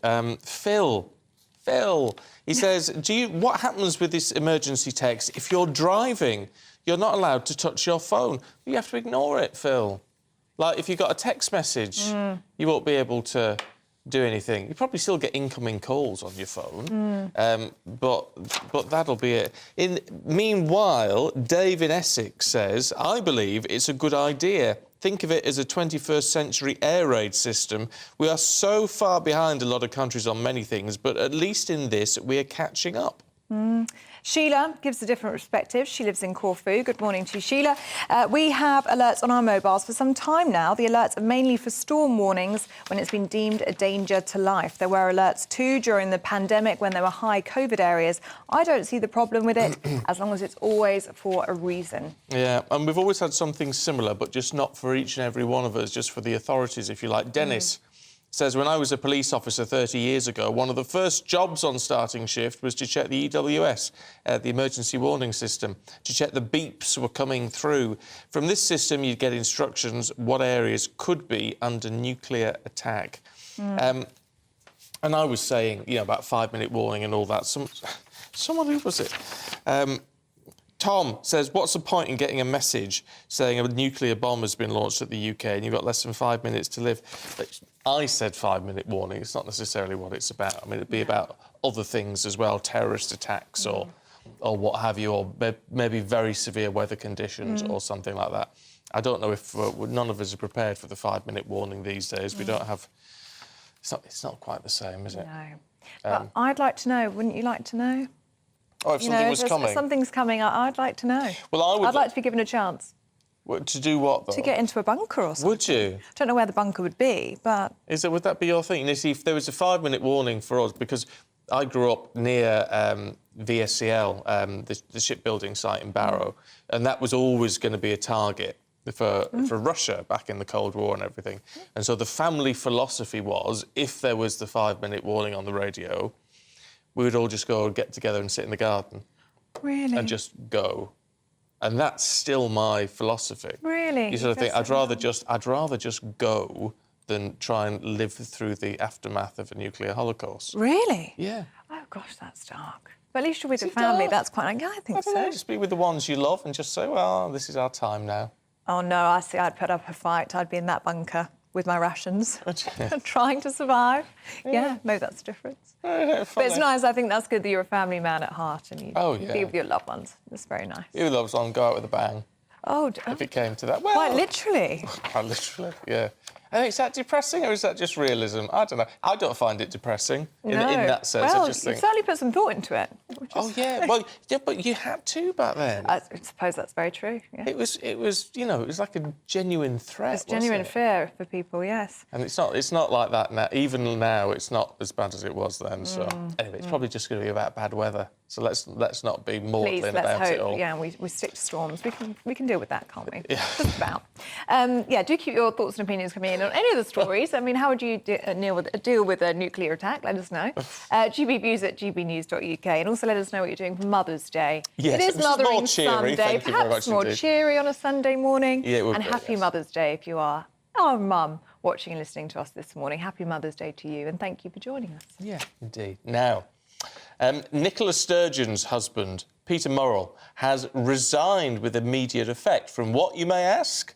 Well, in case you didn't know, he was the chief executive of the Scottish National Party. Had been for, I think, since 1999, something like that. Yeah, really long time, yes. It follows suggestions that the SNP was considering a vote of no confidence in him. Well, let's speak now to the Scotsman columnist, Alistair Stewart. Good morning to you, Alistair, and thank you so much for your company. So what do you make of this resignation, then? It's being supported by Nicola Sturgeon, who says it's the right thing to do. Yeah, it's a very interesting one. This is a leadership election for the next First Minister that's been mired in controversy really from the start. Mr Murrell's resignation is the icing on the very bad cake. His decision to resign, coming from pressure from the National Executive, is to do with the membership numbers of the party. Now, there's been a 30,000 odd drop over the last 2 years. That's a staggering for a party that's been boasting that they've got over 100,000, claiming to be one of the largest political parties ever. It's not looking too good. Murrell's going is essentially a confirmation that not only are times changing, but the SNP as we know it and as a fighting election machine is having to answer some very difficult questions, chief of all to its own members. If they are deserting in such numbers, the next question for the next First Minister is how do you give the public confidence that not only are you the leader to solve Scotland's myriad of problems at the moment, but you're the one to lead Scotland to independence? It's a tough time for the SNP. Yeah, we're in the midst of a financial crisis, though, and people have to pay for their membership. It doesn't mean people aren't going to vote for the SNP.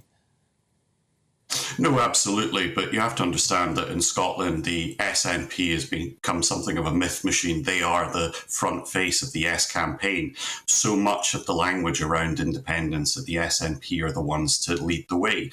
The policy debates in Scotland are framed, and much to the frustration of people who want to see improvements in things like health and education, is that the way to do that is to continue to vote the SNP in. The SNP are the ones to deliver independence eventually. How they do that has become the question mark of Nicola Sturgeon's final months in office, but membership has largely been the way to do that. This is a reputation problem as well. If you start seeing that the business is not doing particularly well, it's very unlikely that you're going to get new investors into it. They're going to struggle to explain to the public, who are teetering on the knife edge of supporting, yes, the polls alter and oscillate quite wildly on the issue of Scottish independence, depending on who you ask and when you ask. It's extremely unlikely that they're going to appeal more broadly if there's a reputational risk. Compounded with that is that you've got a new First Minister coming in. Of the 3 candidates that are on offer, you've got 2 who have questioned the legitimacy of the process, the election process altogether, Ash Regan and Kate Forbes, and you've got Humza Yousaf, who's played up already being the continuity candidate for Nicola Sturgeon. All 3 of them have tough questions to answer because all 3 of them have been in government. All 3 of them have gone out and sold the SNP as the vehicle and the vessel to get independence. Now it turns out that the ship's not so good. That's a tough situation for them to get themselves out of. And as I say, it's just the chief executive resigning is really a confirmation of what a lot of people suspected for a while, that all is not too well. And Sturgeon's resignation is just revealing that. It's fracturing it very badly for them. Is this the case of Peter Murrell jumping before he was pushed? I think so, yes. I think there's been a tough situation with the membership statistics. That's very much behind this. Now, you've got the chief of comms who's also resigned. You've got Murray Foote, who's stepped aside because he felt that he was being briefed with incorrect information on membership figures. I think Mr. Murrell going when he's going is very much a case of trying to save some face. Nicola Sturgeon then coming out saying she supported decision is a curious one, particularly given that they're husband and wife, but nevertheless, that's what she's done.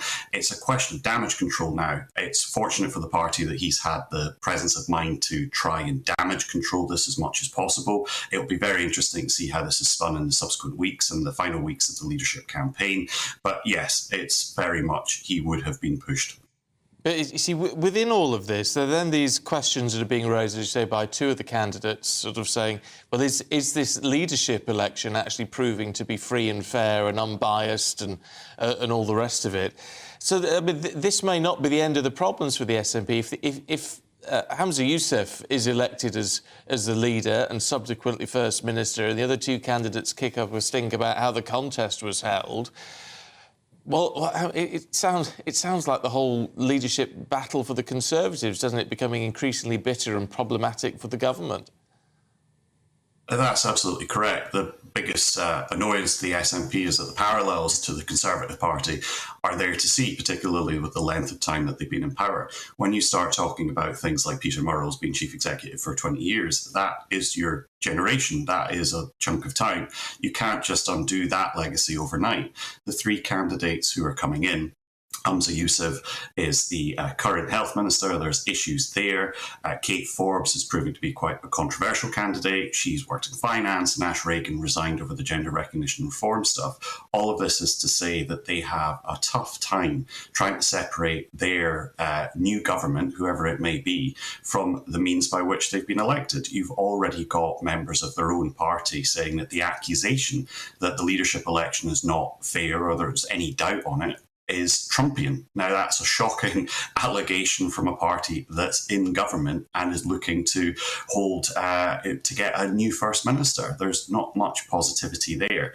You have a remarkable situation with the team of Peter Murrell and Nicola Sturgeon, where because they are one package, it really is the end of an era. And I hate cliches like that, but it is true. What the issue is as well is that there's no real angle for who's going to replace that. It's very easy to dismiss Mr. Murrell. It's very easy for Nicola Sturgeon to resign. But what the problem that the candidates are having, the leadership candidates are having, is they don't quite have call it the gravitas. And they've not demonstrated that yet, and they've got controversial histories in their respective government portfolios, that these issues are not going to go away just because they've been elevated leader of the SNP and First Minister. It's going to be a very tough sell in the Scottish Parliament and to the Scottish people. Alistair, really good to talk to you. Thanks very much indeed. It's an interesting one.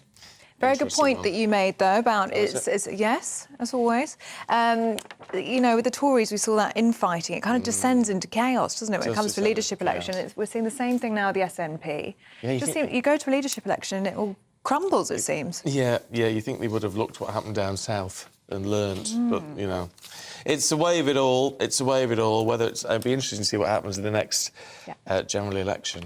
And, indeed general election, but election to the Scottish Parliament as well. I don't know when the timings for that are, to be fair. I need to look that up.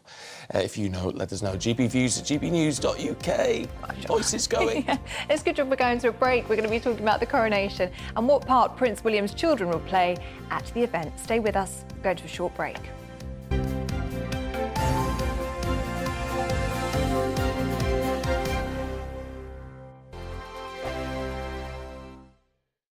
First and foremost, I am a GB News fan, and I was before I was working here. Just love the fact that we're asking the questions that a lot of establishment media won't ask. With a bit of a twist, we not only want to inform you, but we want to keep you entertained. It's worth the drive because you get in and the team's all ready and waiting, they're itching to go, and it's a proper little family. GB News is the people's channel. It's the audience that makes the programme sing. We're giving our viewers and our listeners a voice. I see the thousands of your letters, tweets, emails, you name it, coming in. Britain is broken.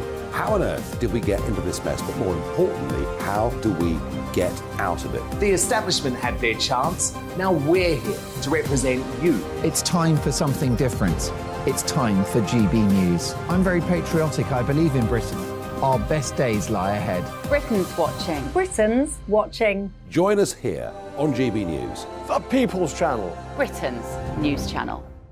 I'm Andrew Doyle. Join me at 7 o'clock every Sunday night for Free Speech Nation, the show where I tackle the week's biggest stories in politics and current affairs with the help of my 2 comedian panellists and a variety of special guests. Free Speech Nation, Sunday nights from 7 on GB News, the People's Channel, Britain's news channel. Here on GB News Live, we'll be keeping you in the picture, finding out what's happening across the country and finding out why it matters to you. We'll have the facts fast with our team of reporters and specialist correspondents. Wherever it's happening, we'll be there from 12 noon on TV, radio and online. GB News, the People's Channel, Britain's news channel.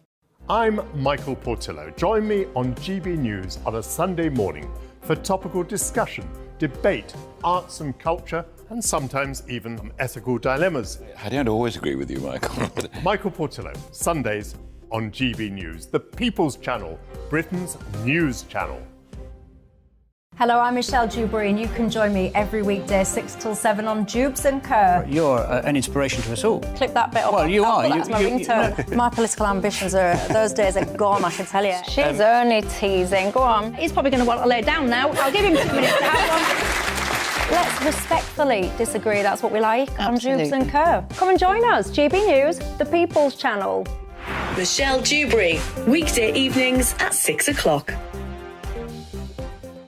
I'm Simon Evans. Join me on GB News for Headliners at 11 p.m. What's the scoop? I'll be joined by 2 of the country's top comedians. That's right. As we take a look at tomorrow's newspapers tonight. We're going to get into trouble. If it's a big story, we'll be covering it. Spill some tea on him.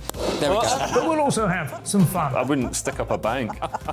My father didn't love me. So anyway. Headliners every night from 11 on GB News, the People's Channel, Britain's news channel.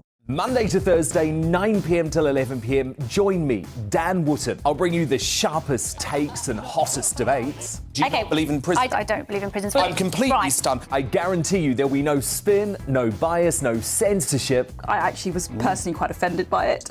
And no reason to go to bed. So I guess they've always been quite woke. That's Dan Wootton tonight on TV, radio and online. Monday to Thursday from 9 p.m. till 11 p.m. on GB News. The People's Channel, Britain's news channel.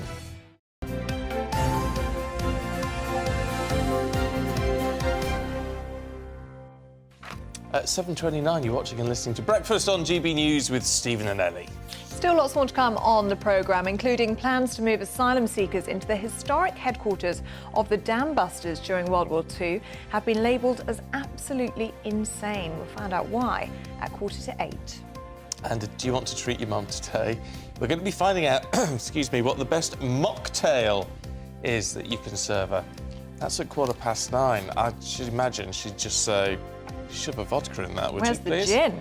Yeah, that's what my mum would be saying. Well, she would. But it's true, lots of people are moving towards, alcohol-free and being Yes. sober. I think it's a good thing, and it means we can try them on the breakfast show as well. So it's a win-win for us all. Let us know what you're up to on this Mothering Sunday. If you are a mum, what are you up to? Have you got breakfast in bed? You had a nice cup of tea? Let us know. gbviews@gbnews.uk, or you can tweet us at gbnews.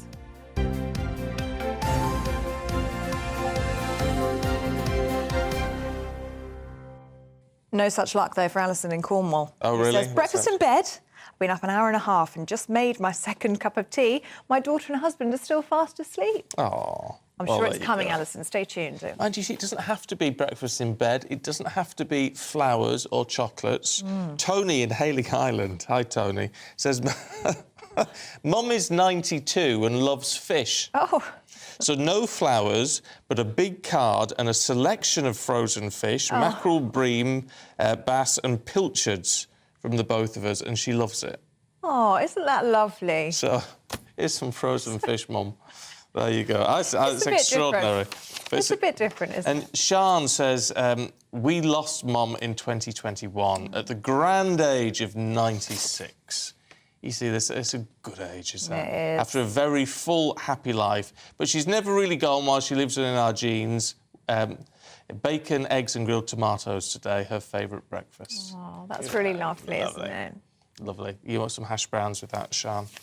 Don't start that again now. Don't start that debate. It's nice. And just to think, if you've lost your mum, Yeah. just to think. Yeah, have a thought. It's nice. I think it's lovely.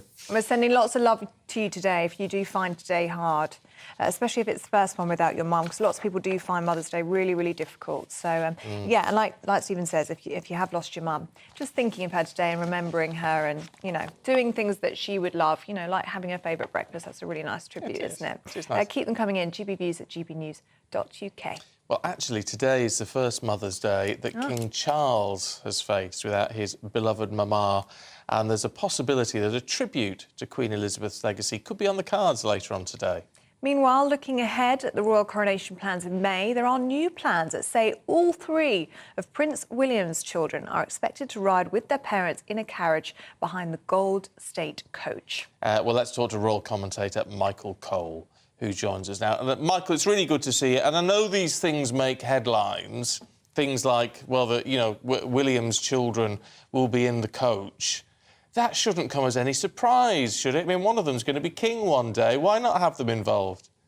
Absolutely. Good morning, Stephen. Good morning, Ellie. And just to finish off your mentioning of Mothering Sunday, of course, fourth Sunday in Lent. The rules are allowed to be relaxed, and you're allowed to have a slice of simnel cake. And if you've never had some, it's absolutely delicious. So that is perhaps one for tea time today. But you're quite right. Last Mothering Sunday, of course, Her Majesty the Queen was still with us, and she released a rather lovely picture of herself, her sister Margaret, and her mother, taken in 1941 when they were together. And of course, this year will be the King's first year without his mother. And I'm sure that there will be a reference to that today, and quite rightly so, because it's all building up ahead of steam, as you said. 49 days only now to the coronation. 7 weeks from today, if we're sitting here on a Sunday morning, it will all be behind us. It will have happened yesterday. So it's all getting close. And as you say, the King wants to concentrate very closely upon the direct line of succession. And that's why his three grandchildren, Princes George, Princess Charlotte, and Prince Louis, will be at the coronation. I imagine they will not to play a particularly active part, but they will be there, and I think they'll do what happened when Charles was 4 years old and he witnessed his mother being crowned from a balcony, which is just overlooking the central area of the Abbey, where the coronation chair will be and where the new monarch will be crowned and anointed. Now, I think the King has played it quite well throughout this whole thing, because normally at previous coronations, every royal prince there present has been required to kneel and swear an oath of loyalty and fealty to the new monarch. But they've changed it this time so that it's only Prince William, the Prince of Wales, who will actually have to do this. Now, that actually is quite clever, because that means that other royal princes, not just George and Louis, but Prince Harry, if he comes, and Prince Andrew will not have to swear this oath. And neither will, of course, Prince Archie of California, because it seems that the Duke and Duchess of Sussex's son and his sister, Princess Lilibet, have not been invited, although the Sussexes very much have. And there were reports in the papers this week that they would really like their children to be invited. Do we have any further clarity on whether the Sussexes are coming and whether that invitation could be extended to their children? You have a great talent and knack for asking exactly the $64,000 question. Will they come? Now, the King from the outset has made it clear that they're very welcome, and Buckingham Palace is planning on the fact that they will come. There they are in all their loveliness, in happier times, whether they will come or not. So it's very much been up to them. The decision is to come or not to come, rather like Hamlet. Shall we go or shall we not go? Shall we get on with it? Shall we be nice? And there we have a lovely picture of Princess Lilibet. There they are with two beautiful children, with all the money that you could possibly imagine, living in their hilltop fortress in Montecito. And they've got to make a decision, because if they decline to come, it will look rather petty and perhaps a little bit mean-spirited. But of course, if they do come, it does leave them open to the charge, reasonable charge of hypocrisy, because for the last couple of years, they've been knocking 7 bells out of members of the royal family and the very institution itself. So it's decision time to them to be or not to be. What might happen, and you haven't asked me to guess, but I'll give you a guess, it is actually Archie's birthday that day. He's going to be 4. So maybe it will be that Meghan will stay behind in California and Prince Harry will come.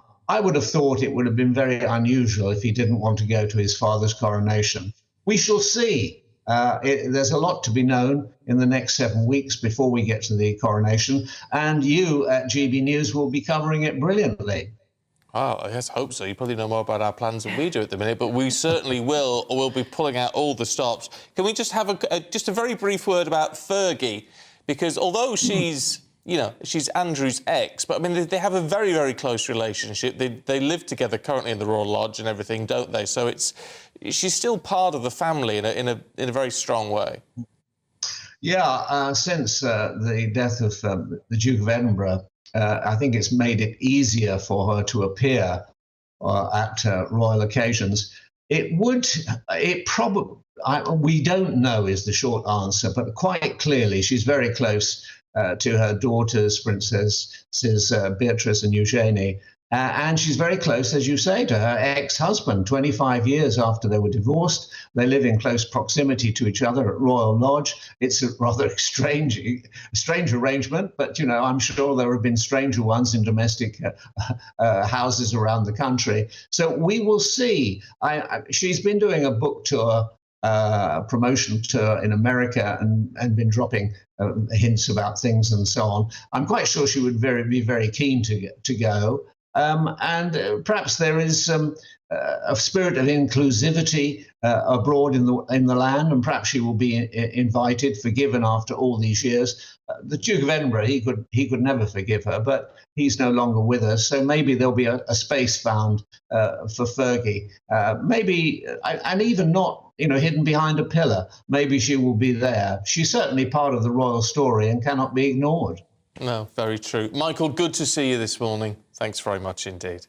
It's a pleasure, he was saying. It was a pleasure for him. And it was a pleasure to have him on the programme for us as well. It was indeed. Don't go anywhere. We've got the papers heading away in just a few minutes.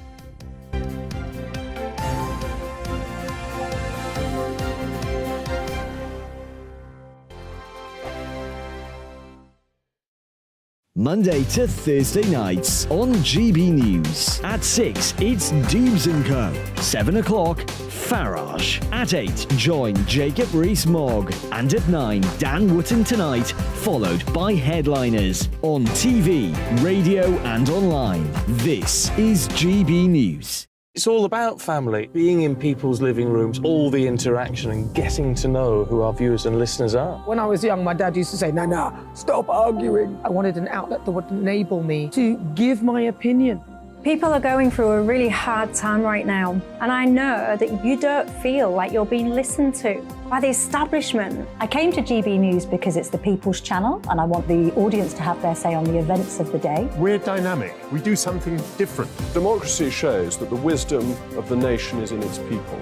I get to travel to find out what the story is from a personal perspective. The British people aren't fools. We know when we're not being told the full story. We've got to work out how Britain moves forward from this.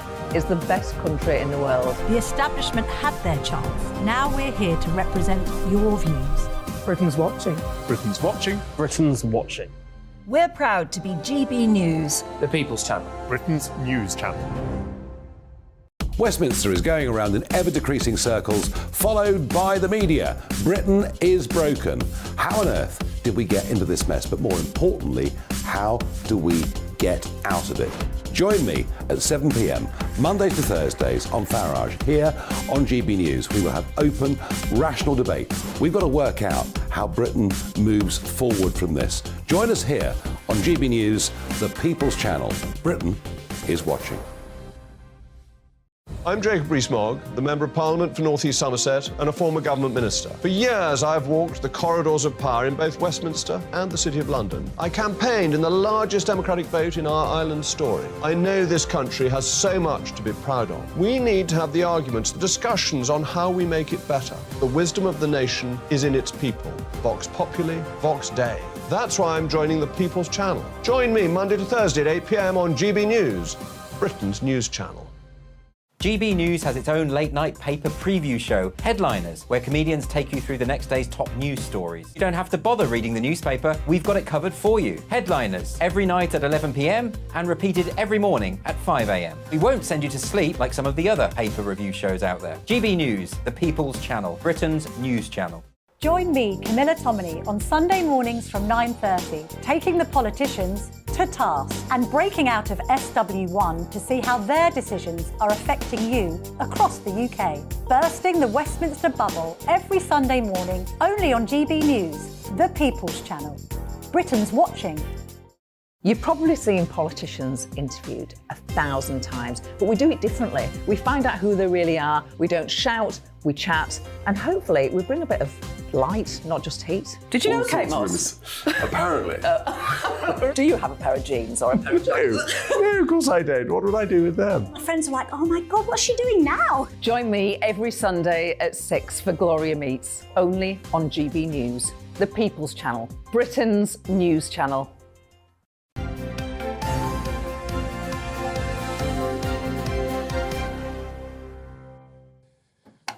7:43. Good morning to you. You're watching and listening to Breakfast with Stephen and Ellie. It's time to go through the papers now, and joining us this morning is Deputy Editor at Spite, Fraser Myers, and writer and columnist Emma Wolfe. Good morning to you both. Really good to have you with us. Fraser, let's start with Gary Lineker's return to Match of the Day last night on the BBC. Yeah, so Gary Lineker was back for the FA Cup match between Man City and Burnley last night. This obviously follows the huge explosive row between Gary and the BBC after he tweeted some quite scathing comments about the government's immigration policy, comparing the language used by Braverman and others to 1930s Germany. I didn't want Gary to be sacked or suspended for his comments, but clearly there is an issue here of BBC impartiality, and it feels like Gary has won. Some people are suggesting that, you know, Gary Lineker and his mates are more powerful than the BBC executives here, and you know, Tim Davie, the BBC, the head of the BBC, has clearly struggled to hold the line on impartiality. It's not even clear where the line is, in fact. The BBC doesn't have a clear position on how stars like himself, who aren't part of the news team, should behave on social media and things like that. So the BBC is in a bit of a crisis here. I think the other thing that this issue raises is that there is an enormous double standard in public life in terms of what people can get away with saying and what they can't.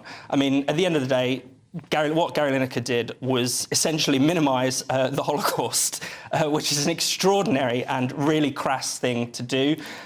He's been pictured here with Alistair Campbell, who he hires to do a podcast. Now, Alistair Campbell is an unrepentant war propagandist.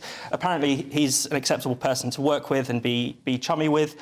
And it seems as if you can kind of get away with this stuff if you're seen as on the right side of history, the right side of the debate, if you're one of the kind of elect few and seen as progressive. In fact, you'll be hailed as a kind of hero. There's no...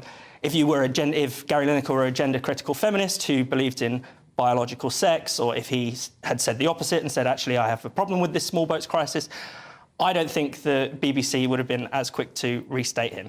Emma, what do you make of this debacle? Well, I think it was pretty obvious that it was going to be a little slapped wrist, that it was all going to be pretty cosmetic, this thing, and that he would be back within days of the following weekend. And I agree with Fraser that, a lot of people within the corporation have said there's one rule for Gary Lineker and another rule for everyone else. A lot of other presenters and people lower down the pay grade who are not able to get away with this kind of behaviour. And effectively, what Gary Lineker has said is that the views of, a majority of the electorate who are concerned about migration and about the issue of small boats coming over to this country, those people are effectively xenophobic or racist. And so... Yeah, and actually the other thing that really winds me up is it became about Gary Lineker. It became about Gary Lineker in the BBC, about personality and all of that, and it wasn't anything to do with, compassion or people coming over and small boats risking their lives. Look, I think we've got a problem with your mic, so we're going to sort that out. In the meantime, Fraser, let's have a look at the Sunday Telegraph, should we? And the SNP, the SNP is unravelling at the moment, and now there's demands to restart the leadership contest, which isn't going to happen. The SNP is exploding before our very eyes. I mean, pretty much since the resignation of Nicola Sturgeon a few weeks ago, the sort of party machine has been breaking down.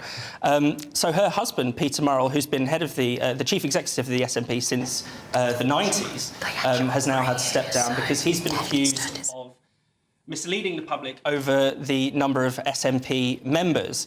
In the past couple of years, the membership of the party has taken a pretty catastrophic nosedive. I mean, there's been a few causes to that. One is the High Court ruling or Supreme Court ruling saying that the SNP can't unilaterally declare independence. That will have put off a lot of members. There's been there's the creation of the Alba Party as well, Alex Salmond creating this alternative independence movement. But most recently, and I think most significantly, there's been the rows over the Gender Recognition Reform Bill, which I think have really, split the leadership from the party base in quite a significant way. And now the SNP, after claiming Nicola Sturgeon's scalp, it's now claimed her husband's scalp. And it raises questions for the leadership because it seems as if the party machine is backing Humza Yousaf. And a lot of people are suggesting that they might not trust the results if he wins because he's been so... so supported by the machine in that sense, and that machine is now so thoroughly discredited, having lied about the membership figures. It's going to be an interesting one to watch. Very difficult to prejudge any of that. Mind you, from one sort of beleaguered leader, if you like, as Nicola Sturgeon prepares to step down, to another who's already gone, Boris Johnson in the Sunday Telegraph, Emma. He's facing a committee this week to talk about partygate. Yeah. And this is... he could face real sanctions if they find against him. He could. However... apparently there's a dossier which is going to clear him. Well, his allies are saying, they've got bombshell dossier, they've got new evidence, they've got many, many, many WhatsApp messages that prove that he was absolutely, that he did not knowingly mislead MPs over the lockdown. I mean, this is popcorn stuff. This is 4 hours on Wednesday afternoon that we get this 4-hour grilling. And it really is crucial to Boris Johnson that he survives this and that he can answer these questions. Obviously his allies are coming out in force saying they've got new evidence. violence, but it could be potentially explosive. They're also trying to discredit Sue Gray, continuing to try and discredit Sue Gray, as it appears over the last few days that possibly those meetings, those chit-chats with Sir Keir Starmer, the Labour leader, maybe started a little bit earlier than they first revealed, and that her investigation was or was not entirely impartial. But this is, I mean, this is interesting. This is all nuanced, though, isn't it? Because it's not saying that he's not claiming he didn't break the lockdown rules. He's been fined and all the rest of it. It's about saying he thought he was obeying the rules. Therefore, he didn't mislead So Parliament. he did not knowingly mislead. But, I mean, this is all Westminster bubble stuff. Do people care now? It is, and also, Stephen, if he had all this new evidence, would he not have brought it out? If he had these messages, these WhatsApp messages haven't suddenly appeared. They were on his phone 7 months ago, whenever Partygate was, the investigation. So it does seem odd that he would... I mean, apparently he's got new witnesses, but it seems unlikely that he would not have produced that evidence to fight tooth and nail at the time. Well, I suppose that's the distinction to make. The Privileges Committee is about that distinct question of did he mislead Parliament. But, I mean, the moral judgment that people are going to make is that this guy was having parties, and we've seen pictures of it, and we know about it. The public have pretty much made up their own minds on this. It's not going to exonerate him in the eyes of most, right-thinking people. Clearly, he did something wrong, and it took him a very, very long time to own up to it. I think there is something quite funny, though, in the fact that one of his defences is the fact that we put out these pictures on the official government Flickr account. And, So clearly, this was a scandal that was hiding in plain sight. It's also true that in June 2020, in The Times, there was a report about Boris receiving his birthday cake. And at the time, seemingly no one batted an eyelid. No, exactly. I do wonder whether, clearly he did break the rules, and that's wrong. But I wonder whether it's because the length of the lockdown dragging on has made, by the time we were looking back at this scandal in 2021, maybe we were all a lot more angry with him. And that has coloured how we viewed these meetings. I just don't think anyone cares anymore. I think exactly. The scandal has gone on for a long time. We know that there was a lot, whether it was Boris or not, we know there was a lot of drinking, a lot of gatherings and parties and get-togethers going on at a time when the rest of us were told, can't leave your house, can't go to the supermarket except for essential purchases, can't see anyone except maybe one person, bubble up, And we all made it, once we saw that video of, I've forgotten her name. Allegra Stratton laughing and joking about the parties. I think that's when everyone made their mind up. And people's minds are not going to change as a result of Boris producing this evidence. But it might get him off the hook in terms of this parliamentary privileges committee, because if that goes wrong for him as well, there's the potential to have a by-election. If he's suspended from the House, then his constituents have a right to recall him. So that could be pretty spicy. We've just got time for one more, and this has caught my eye. It's less fish in fish pies, Emma. Yeah, this is well, it's a triple whammy, basically. Shrinkflation, this annoying term. It's a triple whammy. We're getting prices are going up on food, but we're also, the supermarkets have revealed that we're getting less quality ingredients, so less meat, less fish, less nuts and seeds, less good stuff in the things that we buy, and sizes are going down. So you've got things like your bags of your cheddar biscuits or whatever, much less cheddar in them, much less fish in your fish pie, much less meat in your lasagna. Really, I mean, a list of things, much less orange juice in your orange drinks. In your orange juice. In your orange juice, yeah, but also in your sort of fizzy orange juice that we don't talk about. And hundreds of products have been analysed, and all the key ingredients are being replaced by things like water, rice, oats, sort of fillers. It's really shocking, and actually consumers don't realise this. They're having the wool completely pulled over their eyes. And, we're getting less quality nutrition and much, much, much smaller sizes for more money. People are calling it very, very cynical of the big brands, the supermarkets and the manufacturers. Oh, well, can you taste the difference? They can't taste the difference. Do you have to worry about it? I don't know. Fraser, Emma, thank you both very much indeed. Good to see you. Got all the top stories heading your way after a look at today's weather forecast. Hello there, very good morning to you. I'm Jonathan Vaughtry here with your latest weather update from the Met Office. Pretty much all of us are getting off to a fine and dry start to Sunday, and that is all thanks to a ridge of high pressure that is building in across the UK and helping to settle things down. We do, though, need to watch out for these frontal systems that will gradually push into the west later on in the day. But for now, at least, there is a good amount of sunny intervals to start off the morning. Some cloud just lingering across Northumberland, Yorkshire, eastern coastal areas, and there are a few light showers for the far southeast and the far northeast as well. It's into the afternoon then where this cloud is going to start building across Northern Ireland and the rain starts spreading in, also pushing into the likes of the Outer Hebrides as well. So certainly a damper end to the day here. But a good amount of sunshine still persisting across many other areas, and where you do hold on to that sunshine, temperatures will be climbing to highs of 12, 14 degrees Celsius, so feeling quite pleasant. Into this evening, though, that rain is going to continue to push its way north and eastwards, turning wintry over the higher grounds of Scotland, and generally a fairly damp and soggy night to come for Northern Ireland and Northern England as well. Further rain then pushing into Wales, southwest England, that will gradually move its way further eastwards as well. But underneath all that cloud, temperatures won't be dropping too far. Many towns and cities holding around 6, 7 degrees Celsius, just that bit chillier across the very far northeast of Scotland, where we see some clearer skies, and we'll also hold on to much of the drier weather throughout Monday in the northeast as well. The most persistent rain moving from Northern Ireland up into southwest Scotland. For England and Wales, there'll be more drizzly outbreaks of rain, some drier intervals in there as well. But for all of us, the breeze will be strengthening. But that breeze is coming up from a southwesterly direction, which is starting to feed in again some milder air. So once again, highs 13, 14, maybe 15 degrees Celsius.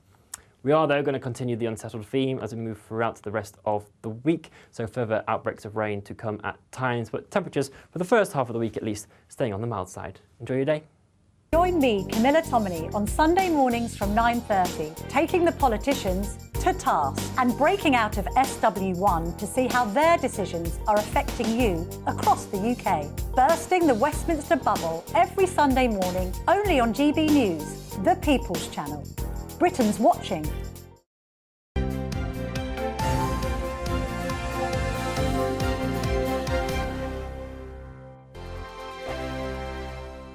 I joined GB News because I was sick and tired of not hearing my views being represented, not just mine, but so many people that I knew and spoke to. I just couldn't get my voice out there. I couldn't say anything. I couldn't do anything. Whatever the narrative was, I kind of had to follow it. GB News is there to provide a voice for those who have been ignored by the establishment media. We think different things, we've got a different style. GB News is here to be optimistic and positive about the future. It's real kind of dynamic and flowing, with the audience very much at the heart of it, like a big family.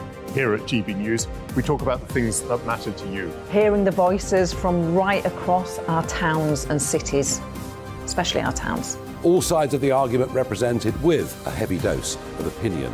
We're on a mission here to make a difference. And the GB News family really is here for you, and whatever time of day you can watch or listen. Britain's watching. Britain's watching. We're proud to be GB News, the People's Channel. Britain's news channel. Monday to Thursday, 9 p.m. till 11 p.m. Join me, Dan Wootton. I'll bring you the sharpest takes and hottest debates. Do you not believe in prison? I don't believe in prisons. I'm completely stunned. I guarantee you there'll be no spin, no bias, no censorship. I actually was personally quite offended by it. And no reason to go to bed. So I guess they've always been quite woke. That's Dan Wootton tonight on TV, radio and online. Monday to Thursday from 9 p.m. till 11 p.m. on GB News. The People's Channel, Britain's news channel. We are GB News, the People's Channel. And right across the United Kingdom. You can find us on Sky Channel 512. Virgin Media Channel 604. Freesat Channel 216. Freeview Channel 236. And YouView Channel 236. You can also take us with you on DAB Plus Radio. With the GB News app and at the website gbnews.uk. We're absolutely everywhere. Come join us on GB News, the People's Channel, Britain's news channel. Hello, I'm Michael Portillo. You can join me every Sunday on GB News. Remember to subscribe to the GB News YouTube channel and to download the GB News app to stay up to date with the latest GB News content. GB News, the People's Channel, Britain's news channel. Join me, Lawrence Fox, on GB News. Frank, fun, fearless, and sometimes serious. Much as I love a Friday night punch-up, what I really want is a battle of ideas. I want to look at things differently. I want to hear different voices and engage with your unique experiences. Every Friday at 7 p.m. on GB News. Hello, I'm Esther McVeigh. And I'm Philip Davis. Whether you're watching or listening on TV, online or on radio, we handpick the latest stories, debates and expert opinions for your weekend. So whether that's politics, news or showbiz, we've got it covered. Join us every Saturday morning at 10 o'clock on GB News.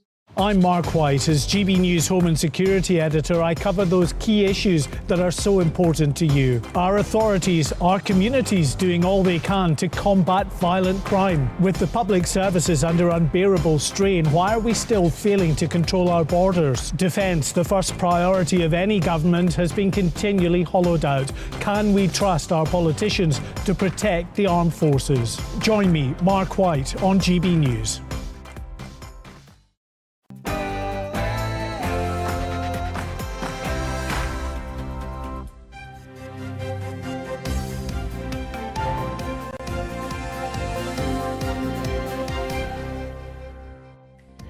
The Home Secretary says migrants arriving in the UK legally could be deported to Rwanda by the summer. Very good morning to you. It's 8 o'clock. It's Sunday, the 19th of March. Mother's Day, of course. This is Breakfast on GB News with Stephen and Ellie. Here are your top stories. The first asylum seekers could be flown from the UK to Rwanda in the next couple of months, as the Home Secretary, Suella Braverman, confirmed there was every possibility that the government can move quickly. Scotland's First Minister says it was right for her husband, Peter Murrell, to immediately stand down as the SNP's chief executive as the party was considering a vote of no confidence in him. And it's Mother's Day. Happy Mother's Day to all you mums out there. How are you celebrating? Have you already surprised her with a bouquet of flowers? Or are you having a nice cup of tea in bed? Or have you got a mum? Have you got your mum a jumper like me? And told her about it on national television as well. We'd love to hear from you and how you're spending your day. Yeah, so let us know. GB News at gbnews.uk.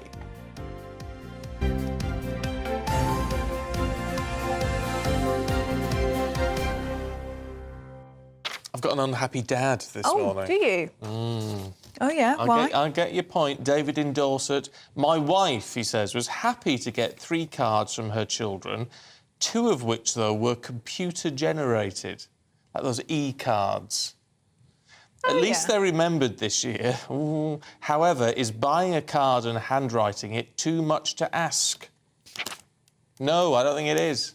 Well, I don't know. So my mum loves are we allowed to say company names? I'm not sure. You know those ones. Well, you know the ones you can make online with pictures, yeah. My mum loves those, and she much prefers them to a handwritten one, because you can put loads of photos. Yeah. So, I don't know, it depends what you mean by computer-generated. Well, yes, if you mean an e-card, an email card, then that's rubbish. No, that's no, I have got into the habit of sending cards, you know, via that company. Because during the pandemic, it's all you could do. Yeah. As I've got into it's quite and I think it does it's actually more effort to do that, I think, don't you think? Rather than nipping out to the shops and doing it. I really like Sheila's style. Sheila says, as a mum, today all I want is a McDonald's large portion of chips and maybe a small hamburger to share with my wee Gracie, my dog. My son is more than happy with this small request. Oh, well, that's quite That's easy enough done, isn't it? Alan. Hi, Alan, says, my mum and dad died within 8 weeks of each other at the great ages of 91 and 92. Wow. Do you know, there's something almost romantic about that, isn't it? I had some family members who died within about a week of each other. Broken heart. They brought up 8 kids. Our mum was a shining light and kept us as a tight, loving family. I miss her every day. I head to her grave today laying daffodils, her favourite flowers. It's nice if you know your mum's favourite flowers. My mum loves snowdrops. Does she? My mum likes lilies and white roses. Oh, white roses. White roses, 'cause she's from Yorkshire, you see. Yeah, and we're going to be talking about flowers later and what they mean with a lovely florist. And if you haven't got your flowers yet, we might have some top tips for you on where's the best place to get them from. So stay tuned for that. And do keep your Mother's Day plans and messages coming in, gbviews at gbnews.uk. Now, our main news this morning, and Suella Braverman says migrants arriving illegally on small boats could be sent to Rwanda by the summer. Yes, during her first official trip to the country as Home Secretary, she also warned the government could still leave the European Court of Human Rights if it's impossible to move forward with the plan to tackle Channel migrants. Well, our Home and Security Editor, Mark White, has been with the Home Secretary, and he sent us this report from Kigali. The Home Secretary's visit here is not just about reaffirming the UK government's commitment to push ahead with the Rwanda agreement. It is also an important opportunity for Suella Braverman to see for herself the work being done here to accommodate and support the many thousands of asylum seekers who could eventually be sent to Rwanda. In the hills above the capital, the Home Secretary was shown around a new development which will eventually house up to 15,000 people, some of them asylum seekers, living alongside the local population. The Riverside estate is still a work in progress, and we're told those asylum seekers who first arrive will be housed in hotel and hostel accommodation for 3 to 6 months until their asylum claims are processed. If the Rwandan government can meet that timescale for processing individuals, they'd be doing far better than the UK, where many stuck in the asylum system often wait a year or more for a decision. The Home Secretary and her opposite number here signed an enhanced partnership deal where all but a few of those arriving in the UK illegally will now be eligible to be sent to Rwanda. Legal challenges have so far prevented that process from getting underway, but Suella Braverman told me she remains confident flights will soon take off, bound for Kigali. We had a win in the High Court at the end of last year, an emphatic judgment ruling that the economic partnership with Rwanda is lawful, that Rwanda is a safe country, that our agreement complies with human rights laws, with international obligations, and that gives me a lot of confidence that we can progress positively to actually delivering what our deal makes clear, that is, that if you come to the UK illegally, you will be detained and then swiftly relocated to Rwanda. The Home Secretary was also shown a skills academy, attending a graduation ceremony for local students. This training centre, part of the Riverside housing estate complex, will also be open to asylum seekers. The government here says it is prepared to accept thousands of asylum seekers over the course of the partnership. A Rwandan government spokesman told me that Africans should not have to make that long and perilous journey to Europe, that those fleeing poverty and depression on this continent should be able to rely on their neighbouring countries to help them with refuge and opportunities. This partnership with the UK, they say, helps them do just that. Mark White for GB News with the Home Secretary in the Rwandan capital.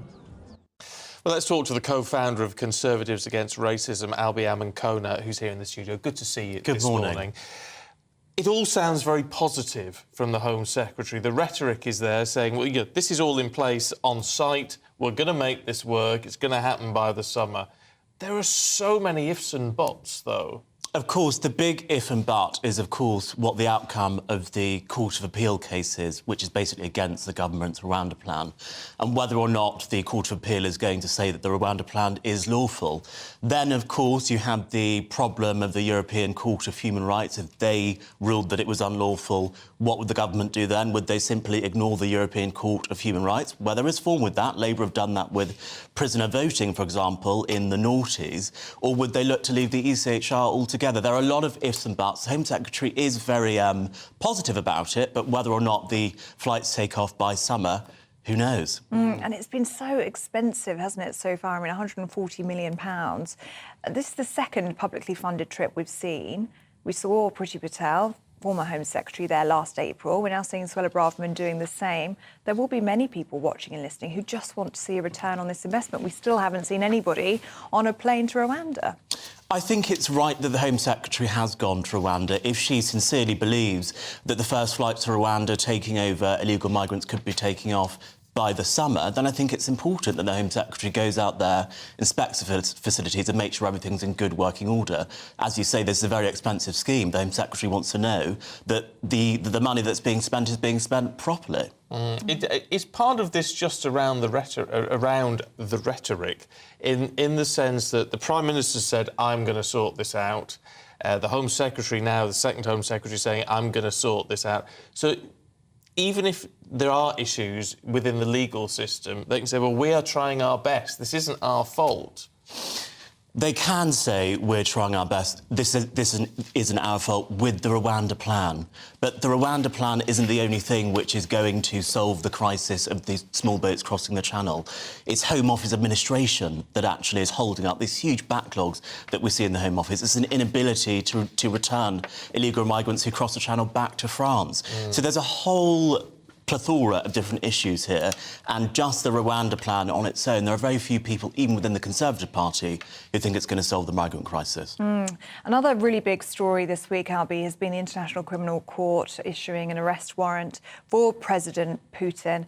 This is about Ukrainian children being taken across the border into Russia. But we've seen these extraordinary pictures this morning released from Russian state media showing President Putin in Mariupol, which is now Russian occupied, but he's in Ukraine. We're about to see them on the screen now. And if you're watching on the radio, this is President Putin in a puffer jacket, inspecting buildings, it looks like, in Mariupol. What do you make of this visit? It's very significant, isn't it, with the timing of all of this? I think it's a pretty brazen move from President Putin, actually. He was also recently in Crimea, which, of course, was annexed by the Russian state back in 2014 now, and now he's in Mariupol, where they've annexed another part of Ukraine, of course. So it's a pretty brazen move, especially after he's just been, you know, he's had this guilty plea associated with him from the ICC, if you will. The ICC have warranted his arrest, rather. So it's pretty brazen. It's getting the attention of world leaders. It's getting the attention of the global media. And we're talking about it this morning. So clearly, his attention-seeking is working. Yeah, it is. So is yours, Al, because we're going to see you in an hour. So we'll look forward so do to I. that. Thank you very much indeed. Thanks, Albie. Now, Nicola Sturgeon's husband, Peter Murrell, has resigned with immediate effect from his role as chief executive of the SNP. Well, it follows suggestions that the SNP was considering a vote of no confidence in him. Let's speak now to the political editor of the Scottish Daily Mail, Michael Blackley. Good morning to you, Michael. I mean, is this a sign of him jumping before he was pushed?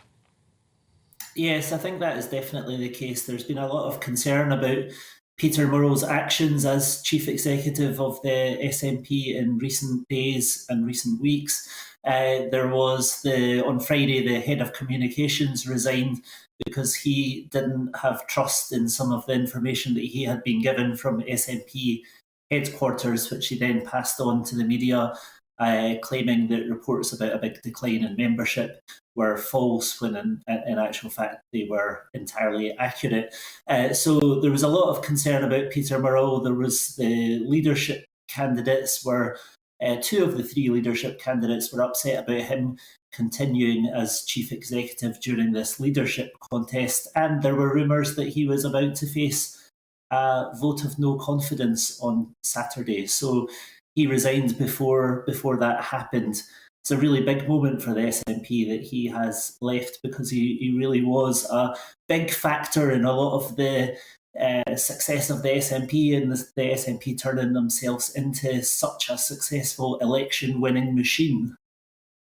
Does that leave the SNP now, then? They've got, they're getting a new First Minister, the CEO's gone, various other people have gone over all of this, and when it comes to the leadership election, you've got 2 out of 3 of the candidates saying, I'm not entirely sure this is being free and fair.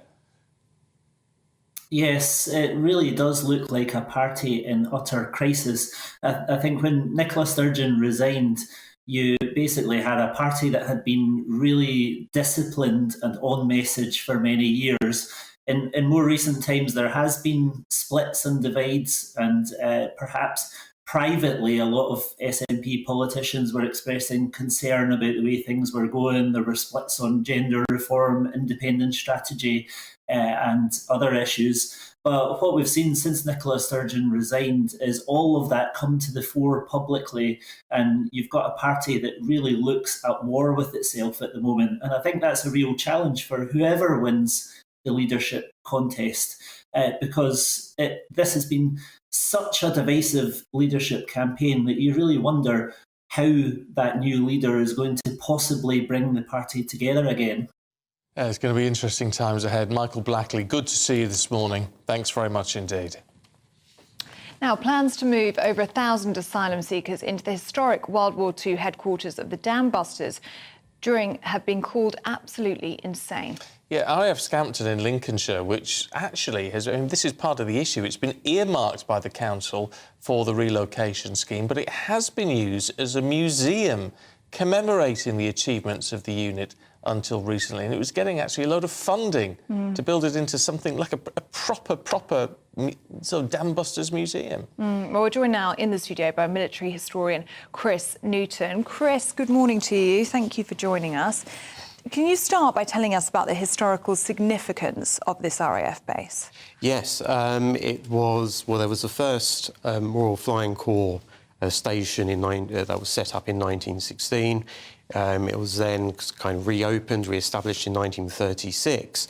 And then in the Second World War, what it's most known for is the base of the Dambusters unit, Squadron X, Squadron 617. This was the unit that conducted a raid in May 1943 using the bouncing bombs to destroy the Mona and to breach the Mona and the Ada dams in that raid. I mean, it is a significant part of our history, but is it necessary to preserve this site and not put it to other uses like this? I mean, shouldn't it be... There is an argument to say, well, if it's there and it's a space and it's available, why not use it? Well, I mean, this was a very important part of our history. It was a very important raid in which this operation was conducted. It flooded the area in Germany, and it helped to stymie the production in that area, because the German industrial production was reliant on the hydroelectricity. So, if you destroy the power facilities there, then you affect industrial production.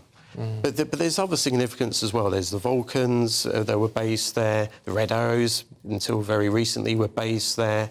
And also, there has been a proposal for it to be redeveloped as well into not only preserving the heritage, but also into an engineering and an aviation centre as well. So the past is going to link with the future, and therefore this is very important for levelling up, for just redeveloping and keep providing a purpose for that area.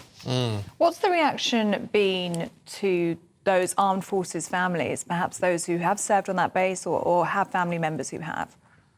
Yeah, I mean, the general reaction is that this is not a suitable location for this, and especially among kind of my community, the historians. There has been an open letter signed by prominent historians just to say, because of this place's historical significance, and because of what the plans are going to be for the future, that ultimately, the government, the Home Office should ultimately reconsider and think of another site. Do you think there's any hope of that? You know how these things operate. It's often the case when a decision has been made, it's very hard to change it. Yeah, I mean, the Home Office, I think, says it's temporary, but we'll see. We'll see the nature of the government's policy on asylum, whether they are able to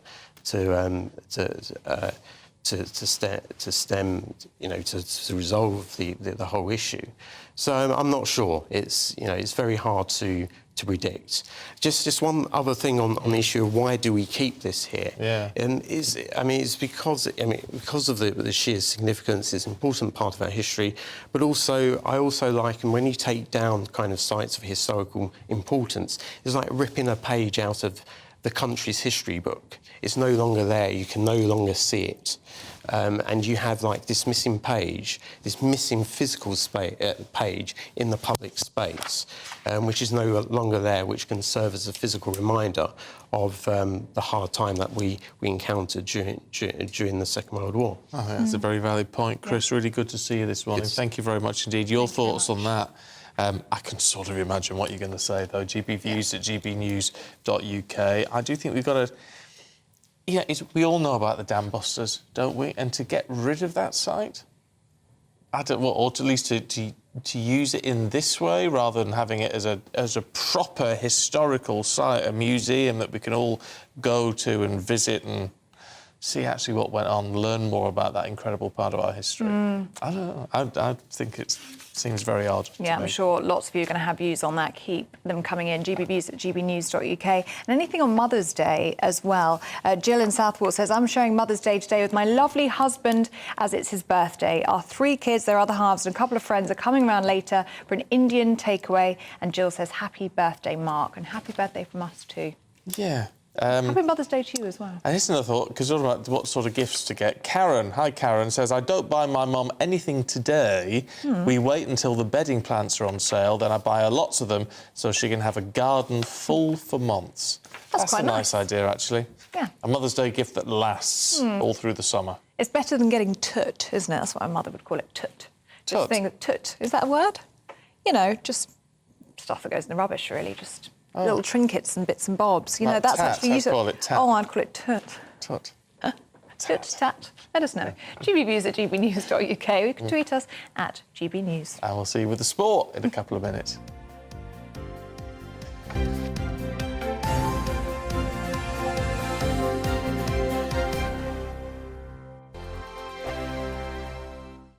First and foremost, I'm a GB News fan, and I was before I was working here. Just love the fact that we're asking the questions that a lot of establishment media won't ask. With a bit of a twist, we not only want to inform you, but we want to keep you entertained. It's worth the drive because you get in and the team's all ready and waiting, they're itching to go, and it's a proper little family. GB News is the People's Channel. It's the audience that makes the programme sing. We're giving our viewers and our listeners a voice. I see the thousands of your letters, tweets, emails, you name it, coming in. Britain is broken. How on earth did we get into this mess? But more importantly, how do we get out of it? The establishment had their chance. Now we're here to represent you. It's time for something different. It's time for GB News. I'm very patriotic. I believe in Britain.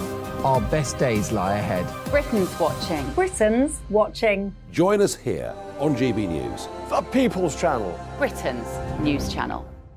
I'm Andrew Doyle. Join me at 7 o'clock every Sunday night for Free Speech Nation, the show where I tackle the week's biggest stories in politics and current affairs with the help of my 2 comedian panellists and a variety of special guests. Free Speech Nation, Sunday nights from 7 on GB News, the People's Channel, Britain's news channel. Here on GB News Live, we'll be keeping you in the picture, finding out what's happening across the country and finding out why it matters to you. We'll have the facts fast with our team of reporters and specialist correspondents. Wherever it's happening, we'll be there from 12 noon on TV, radio and online. GB News, the People's Channel, Britain's news channel. I'm Michael Portillo. Join me on GB News on a Sunday morning for topical discussion, debate, arts and culture, and sometimes even ethical dilemmas. I don't always agree with you, Michael. Michael Portillo, Sundays on GB News, the People's Channel, Britain's news channel. Hello, I'm Michelle Dewberry, and you can join me every weekday 6 till 7 on Jubes and Kerr. You're an inspiration to us all. Clip that bit off. Well, you are. That's my ringtone. My political ambitions those days are gone, I can tell you. She's only teasing. Go on. He's probably going to want to lay down now. I'll give him 2 minutes to have one. Let's respectfully disagree. That's what we like on Jubes and Kerr. Come and join us. GB News, the People's Channel. Michelle Dewberry, weekday evenings at 6 o'clock. I'm Simon Evans. Join me on GB News for Headliners at 11 p.m. What's the scoop? I'll be joined by 2 of the country's top comedians. That's right. As we take a look at tomorrow's newspapers tonight. We're going to get into trouble. If it's a big story, we'll be covering it. Spill some tea on him. There we go. But we'll also have some fun. I wouldn't stick up a bank. My father didn't love me. So anyway... Headliners every night from 11 on GB News, the People's Channel, Britain's news channel. Monday to Thursday, 9 p.m. till 11 p.m. Join me, Dan Wootton. I'll bring you the sharpest takes and hottest debates. Do you not believe in prison? I don't believe in prison. I'm completely stunned. I guarantee you there'll be no spin, no bias, no censorship. I actually was personally quite offended by it. And no reason to go to bed. So I guess they've always been quite woke. That's Dan Wootton tonight on TV, radio and online. Monday to Thursday from 9 p.m. till 11 p.m. on GB News. The People's Channel, Britain's news channel.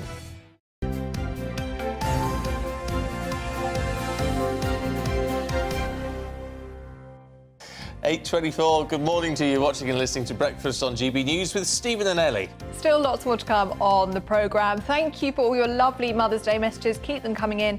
We know some of you have been scrambling to buy last-minute flowers as gifts, so we'll be speaking to a florist. At 10 to 9, she'll be telling you where's the best place to buy your flowers and what are the best bouquets and the best flowers to get. Exactly. It's just the thought that counts more than anything else. Is it? Yes, I think it is. And if you want to treat your mum today to something different, we'll be finding out what the best mocktail is that you can serve her. That's at 9:15.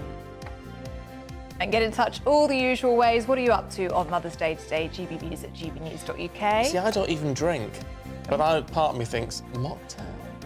Oh, he's not happy. He doesn't even drink. He's not. I don't know. I just think, you put a slug of gin in it, you'll be all right. Yeah, gin or vodka, anything really. We're not fussy here. Let us know what you think. GBnews at GBnews. No, GBnews at gbnews.uk. Or you can tweet us at GBnews.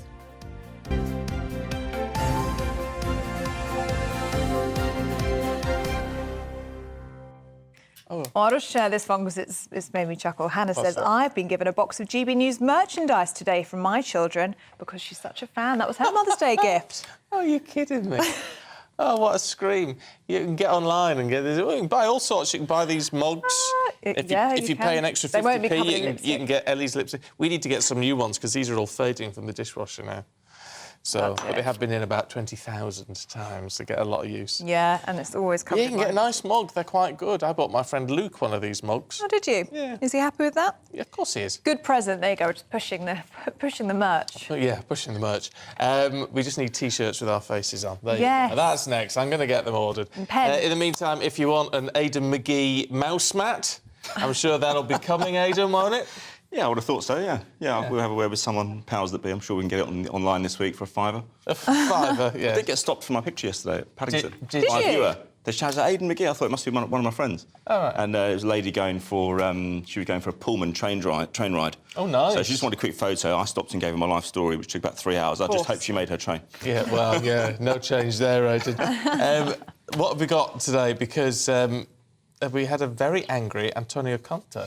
Yeah, just for some context, we actually set this up yesterday in some way. We said that the pressure would be on Tottenham going to Southampton yesterday because Newcastle won the previous day. They had their lead in the top four cut to a point by Newcastle with their win at Nottingham Forest. Now, they were 3-1 up at Southampton. Southampton at the bottom of the table. And then Tottenham somehow contrived to throw it away, conceding a last-minute penalty by James Ward-Prowse to force a 3-3 draw. Now, let me give you an idea of what press conferences are like normally. They're normally platitudes. It's normally get out there as quickly as possible. Someone like me asks a few questions fuelled by prawn sandwiches and a cup of coffee, and then they'll go home. And yesterday, it was nothing like that. Antonio Conte, a very passionate individual, one of his former players at Juventus described his words as being able to penetrate your soul. So this time, he felt as if he'd been he's been hiding the truth. He'd been protecting his players a bit too much, and he absolutely let fly at the mentality and the selfishness of his players. Let's have a quick listen to what he said yesterday post-match. Why? I don't know, because they are used here. They're used here. Don't play for something important. Yeah. And they don't play. They don't want to play under pressure. They don't want to play under stress. Yeah. It's easy in this way. And Tottenham story is this. 20 years that there is the owner and never won something. And now, until now, I try to hide the situation. But now, no. Because I repeat, I don't want to see what I have seen today. Because this is unacceptable. Also for the respect for the fans. They follow us, pay the tickets. And to see the team another time, to have this type of performance, for me, I repeat, this is unacceptable. Because it's time to change the situation if Tottenham wants to change. If they want to continue in this way, they can change manager, a lot of manager, but the situation cannot change, believe me. Well, he's not mincing his words, is he? Is he safe at Spurs now after that? I don't see Ellie having alienated the board. Now, he's a manager who's always put pressure on his players. He's one of the new breed of managers that puts upward pressure on the board as well. Tottenham have operated in a certain way. I sat in front of Maurizio Pochettino over a number of years, and every now and again, you can't do it every week, but every now and again he'd say Tottenham have to change the way they operate. That was 3, 4, 5 years ago. Conte, and they've had some absolute beasts in that dugout over the years. Jose Mourinho's been there, Nuno Espirito Santo, Andre Villas-Boas, Harry Redknapp. They've encountered the same problem of not spending quite enough on players to get the best in class to help them challenge Manchester City and Chelsea and Liverpool, etc. Now, I don't see how he goes back into that dressing room having thrown those players under the bus. And he does have a point, there's no question about it. Because I asked the 2 Tottenham fans last week who don't know each other, I said, which players would you get rid of? And they named 13 players. Only one was different from another. So everyone knows where the problems are. They've had it too easy. It's hard, fine when you're hovering around 3, 4, 5, 6 in the league, but if you really want to go forward and further than that, as Conte's done in his previous jobs, then you have to make changes. He's on £15 million a year. He has to take some blame for this himself. He's not getting the most out of these players. There's no question about that. Yeah, but I tell you what, if they get rid of him because he's had his outburst. Well, he could be in breach of contract. Yeah, but that's going to go down very badly with the fans because he's on the fans' side. Well, not necessarily.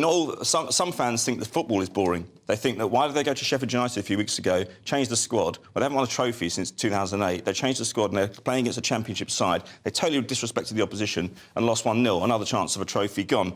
And he's been paid £15 million a year, but he's somebody who demands high standards.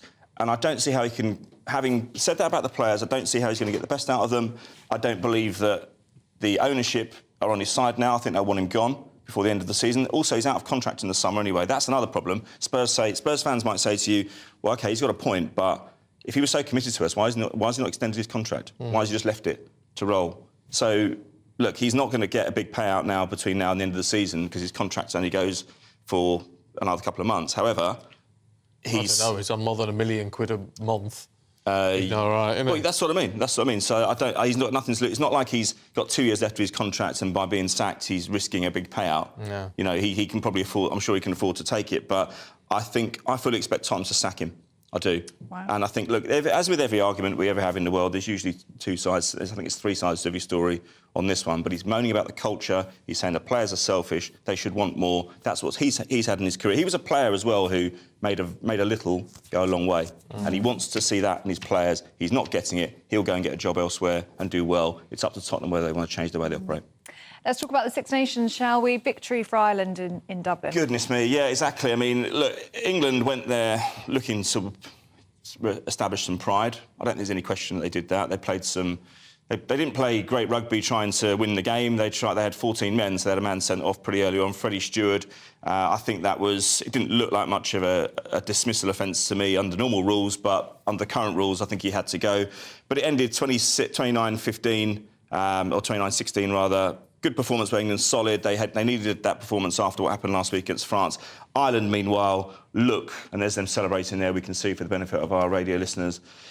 They look to me like a world-class side, a team that could possibly go to the World Cup and win it now. I wouldn't have had them as favourites to the World Cup prior to the Six Nations, but having completed a clean sweep, they've beaten everybody, a very talented France side as well. I would have put France as favourites. I think Ireland have possibly overtaken them now. But England, as I say, I'm not sure what Steve Borthwick, the new coach, will have learnt from this. I think he'll go away from this tournament with more questions than answers, perhaps, because you look at the first game, they lost the Calcutta Cup against Scotland. They were beaten comprehensively. They win 2 games you might expect. He made a few changes. He brought in players from the outside who've not been involved for a while. He dispensed with some of the more established guard who've done well under Eddie Jones. They win 2 games against Wales and Italy. They're absolutely thumped last week at home. A really chastening experience, as you mentioned, against France. And then yesterday, yes, they put up a good resistance. They were a man down, but still didn't look at any stage like they were going to win the game, even though it was 10-6 when Freddie Stewart saw red. So where they go from here, they're going up into this World Cup against teams. And OK, it's 6 months down the line, but they're going up against Ireland, who've had a coaching structure and a coach and players in place for a number of years. Same with France. It's going to be a real tall order to get anything out of England. OK. Aidan, thank you very much. Can we mention David Brooks, who came on for Bournemouth yesterday? 536 days since his diagnosis with stage 2 Hodgkin lymphoma. He came on yesterday, the first time we've seen him. Fantastic to see him back. Yeah, it certainly is. Lovely. Aidan, thank you very much indeed. Thank you. Lots still to come for you this morning, and especially if you haven't arranged your Mother's Day flowers or other gifts yet, we're going to get you ahead of the game as florists come to the rescue. We'll tell you more in a minute.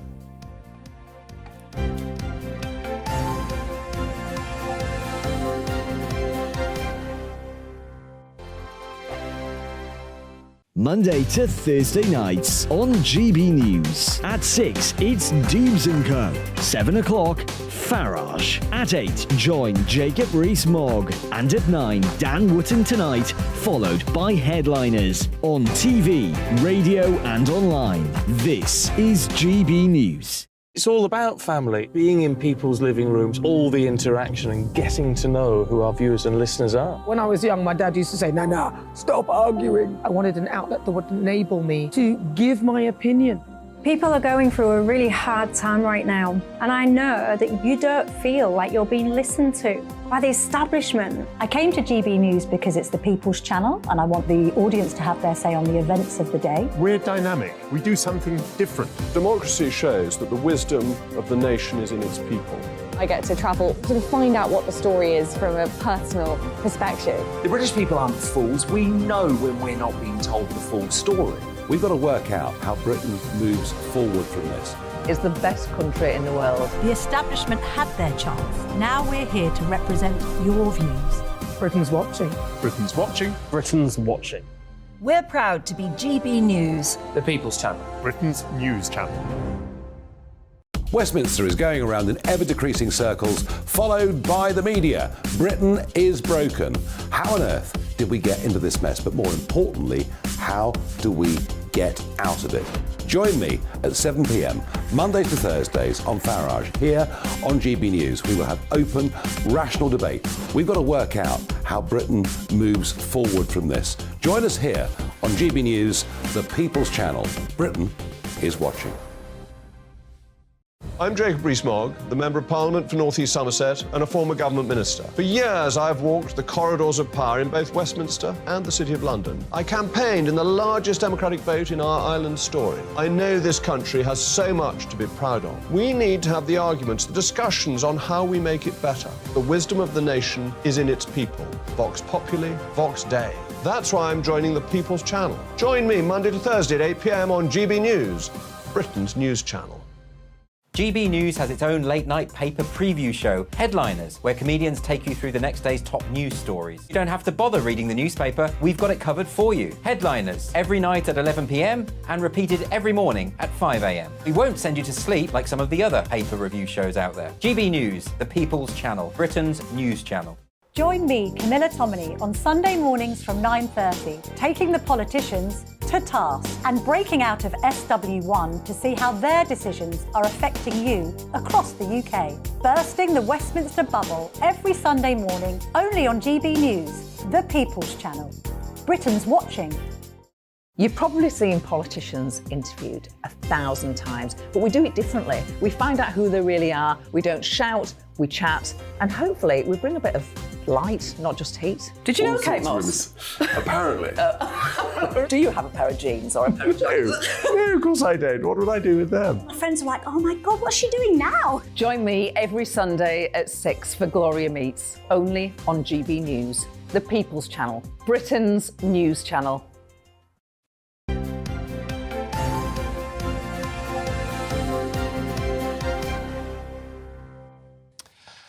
Welcome back. You're watching and listening to Breakfast with Stephen and Ellie. We were talking, in the last paper review, we were talking about fish pies having less fish in them and meat pies having less meat in them and things. And I was saying, does it matter if it tastes the same? Alison says, hi Alison, yes it does matter even if you can't taste the difference.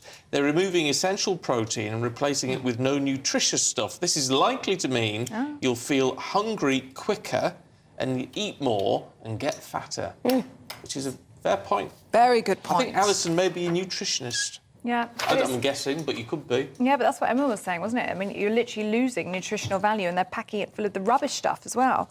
I've noticed it even with things like crisps. I opened a crisp packet the other day. Here we go. I opened a crisp packet the other day, and there were like 7 crisps in the bottom of it, and I was like, "Is that it?" Oh, that's no good. Shrinkflation. It's happening out there, people. It's very serious. Anyway, let's go through the papers this morning once again with Deputy Editor at Spike, Fraser Myers, and writer and columnist Emma Wolfe. Good morning to you both. Let's get all woke at the BBC in the Mail on Sunday, Fraser. Great woke expectations is how the Mail on Sunday have billed this. So this is the new BBC adaptation of Charles Dickens' Great Expectations. And surprise, surprise, they've tried to shoehorn in woke politics. So one of the points that's raised by the Mail is that it inserts this stuff about the Empire. There's no reference to the Empire in the Dickens novel, but we get to learn how awful that is in the BBC adaptation. And what's extraordinary is that there's even a character, apparently, that is going to say the Empire was built on lies and privilege. So, you know, whether you agree with that or not, I think maybe it's a fair point, but it is going to take you out of the story a little bit to hear someone supposedly in Victorian times using this language of privilege, which is very 21st century, using these kind of woke talking points. And it's just, is nothing sacred? Can't they leave any adaptation alone? You know, every time you go and see a Shakespeare play today, it's got to have some kind of woke message, or it's got to have some kind of setting that makes a really tedious political point. You know, I don't mind art being political. That's great. Art can do politics in really exciting and quite radical ways. But the problem is nowadays it's always the same politics, it's always the same message. And you'd think, actually, something like Great Expectations, anything by Charles Dickens, you can make a great point about poverty, the plight of the working class. I mean, that's what those books are really about. Politics anyway, they're full of politics. Of course it is, social politics. But today, everything has to be about race, about gender, about empire, come what may. There's this very limited, narrow set of themes that seemingly every single show we watch has to push. Emma, I'm really interested in your thoughts on this, because I hope you don't mind me saying, but you are, of course, related to Virginia Woolf, the great writer. Are you? Yeah, she's my father's aunt, my great-aunt. Really? How incredible is that? Yeah. Oh, my God. So what are your thoughts, then, of the rewriting Just leave of our literature? books alone. There's been a lot of this cultural rewriting, this revision. Well, we've seen revision of history, but also of our literature. I mean, we've seen it with Roald Dahl, we've seen it with Ian Fleming, you know, the James Bond books. As Fraser says, you know, this isn't the place for it. If you don't like these books, if these books offend you in some way, and I can't see why Great Expectations would, and by the way, Charles Dickens was actually a social reformer and wrote passionately about poverty, about the workhouses, about children in poverty and that kind of thing, and going up chimneys and chimney sweeps and all of that, is nothing sacred anymore. I mean, it's beyond words, really. It's beyond parody. And when you actually start rewriting language, I think this is, you know, I think we're erasing the past. It's cultural vandalism. It's literary vandalism. We can learn from it. If there are things that are offensive, we can learn from it. We can read it and talk to our children about it. People just don't like to be offended at all. Anyone can be offended at anything now. They just say, if it offends me, it needs to come out. If it's wrong, it's somehow wrong. Yeah, it's just wrong. Well, he was writing 200 years ago, if not, you know. These are different times. We are literally erasing history. Because when you whitewash everything, how can we learn from it? Absolutely. I agree. Let's have a look at Mail on Sunday as well, Emma. Looking at Archie and Lilibet. You see, I don't understand this, because it says Archie and Lilibet may have a role in the coronation if their parents are RSVP. Yeah. We were talking to Michael Cole earlier on, saying, I actually don't think they've been invited. He doesn't think Harry and Meghan have been invited. No, he thinks Harry and Meghan have been invited, but not the children. Exactly, and this is the point. So it was reported a few days ago that, Archie and Lilibet hadn't been invited, and then sort of explosively, the Prince and Princess of Wales's children have been invited and have a key role. They will be in the carriage behind the Golden State coach that leaves the Abbey. The three of them, even Louis, the little one, will be very much involved in that. So, you know, setting up this fake war already between the two lots of children. What royal sources are saying now is actually, until Harry and Meghan reply, RSVP, and until they confirm whether they are or are not attending the coronation, and that one seems to be, you know, it's going to run and run, probably up until May the 5th or something. Until they know whether they're coming, they can't make plans for whether the children will be included. You know, do the parents want to bring them over from California? They're quite young. Archie will be 4 on the day of the coronation, and I think Lilibet is 1. So, you know, there are two versions of plans, apparently, that there are versions with Harry and Meghan there, and there are versions with Harry and Meghan not there. You know, they're not working royals. They're the ones who initiated Mexit. So let's see, but... Do you think they'll come?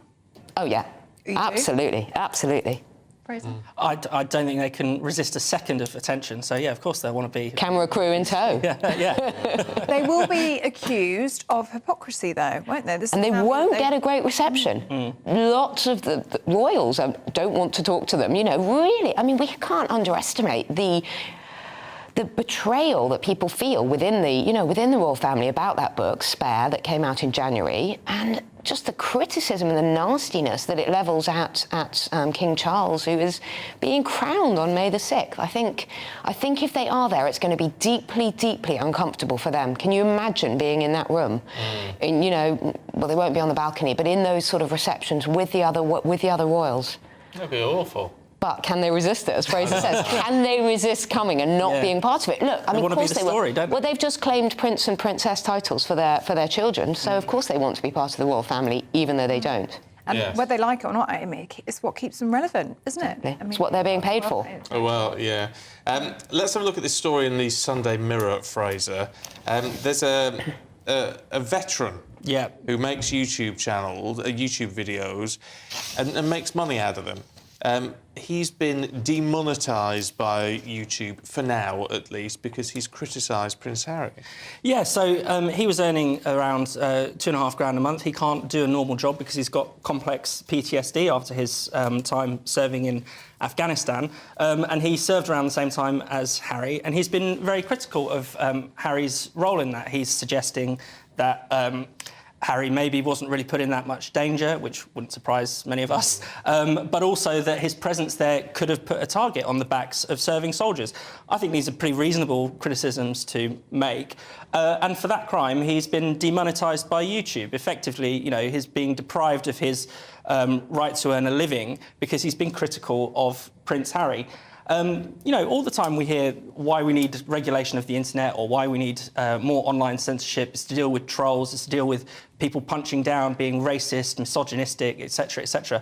But so often throughout history we see that censorship really is about protecting the powerful, and you know, there's hardly a clearer case than that. Someone criticising a member of the royal family, and well, they're it's told not. I they mean, have whether to you keep agree their with mouth that shut. criticism or not, it's a valid perspective from someone who has served. Yes. So, I mean, he might not be right. He might not be right, but you know, but it's, you know, he should have a right to. He should have a right to say it. He shouldn't be Exactly. punished for saying. And as Fraser says, let's focus on the trolls and the people grooming children and spreading, you know, vile images of their ex-partners and all sorts of nastiness online. And let's just leave these people in peace. I can't imagine he has 1,000,001 viewers. I can't imagine he's making a huge amount. But let him earn a living as well. Yeah.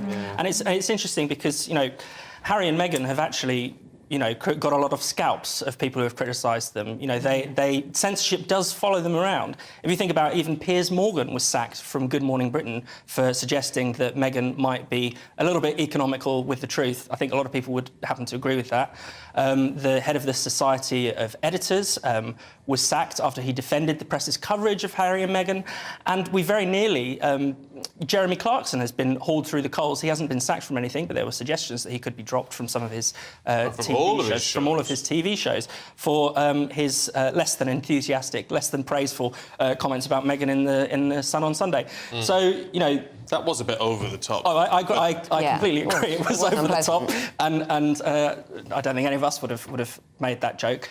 But still, it's clear there's a kind of pattern here where you know, cancel culture, censorship seem to stalk the royal couple like no one else, really. Yes. Emma, let's have a look at the passport strikes. And people are rushing now to get a passport. Can't believe we're talking about travel chaos all over again. It feels like a few months ago we were talking about a summer of travel chaos, and here we are.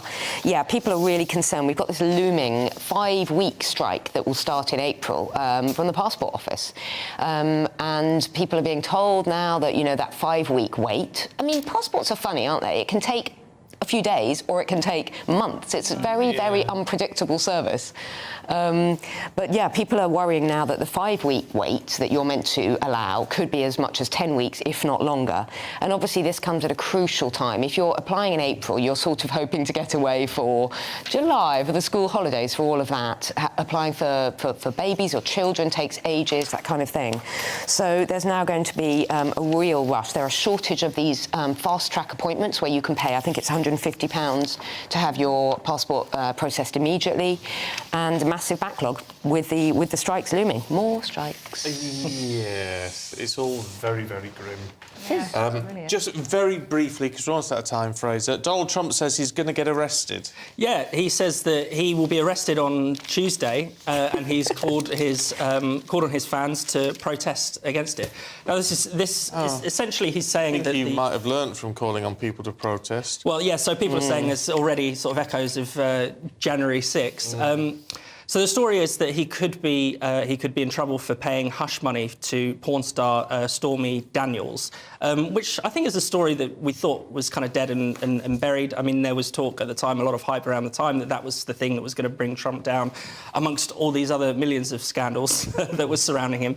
But I think it's slightly mad, actually. You know, it's going to give the Trump supporters that kind of sense that they were right in a way. You know, that there is a politicised state that's out to get him. Now, that's not entirely true, but it certainly gives that impression. This is a Democratic district attorney, and is pursuing what was once considered a misdemeanor case, and he's elevated it to a felony so that he can have Trump arrested.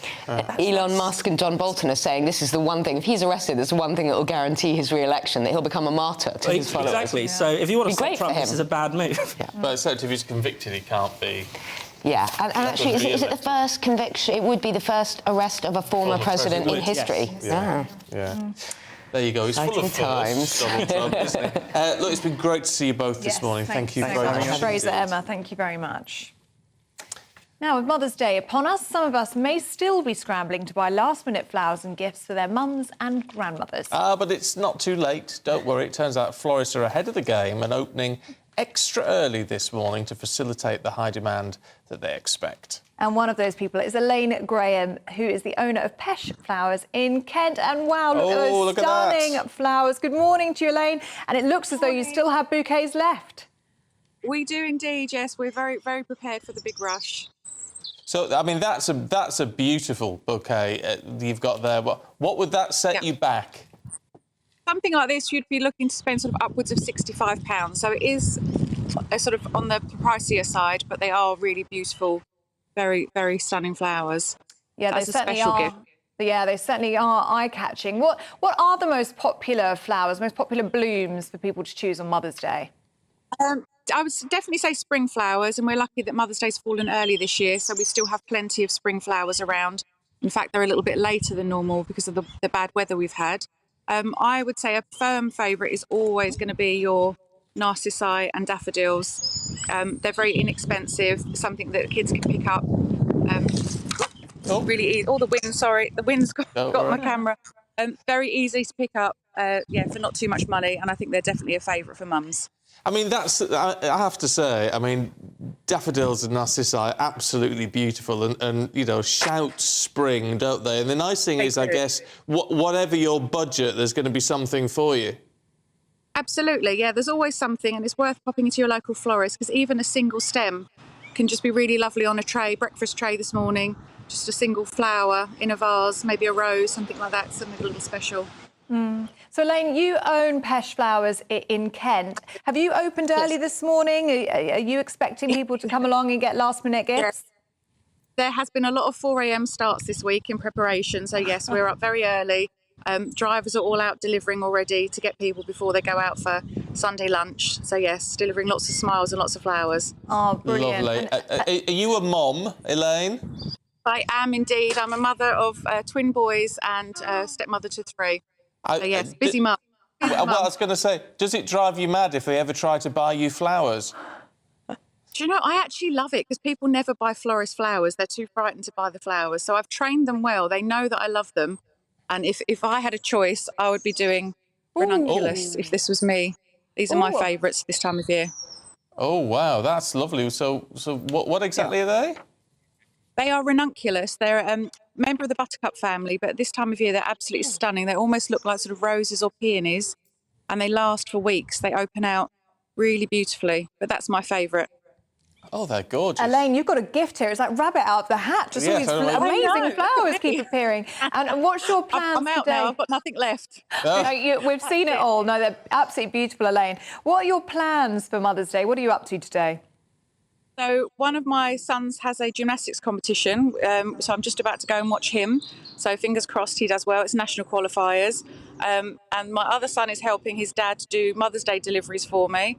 So hopefully when we all get home, we'll have a nice dinner and sit on the sofa and watch a film together, something like that, nice and chilled. Lovely. That is Elaine, lovely. it's really good to see you this morning. Thank you very much indeed. And thanks for the selection it's lovely of to talk flowers. to you.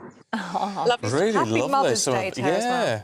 I'll tell you what, it's nice to have that 65 quid bunch was amazing. But, you know, just get a bunch of daffs and you can't go wrong. Lovely, actually. weren't they? And they're very sweet. That's it for this hour, but we are back with all your top stories in just a few minutes after the weather. Hello there, very good morning to you. I'm Jonathan Vaughtry here with your latest weather update from the Met Office. Pretty much all of us are getting off to a fine and dry start to Sunday, and that is all thanks to a ridge of high pressure that is building in across the UK and helping to settle things down.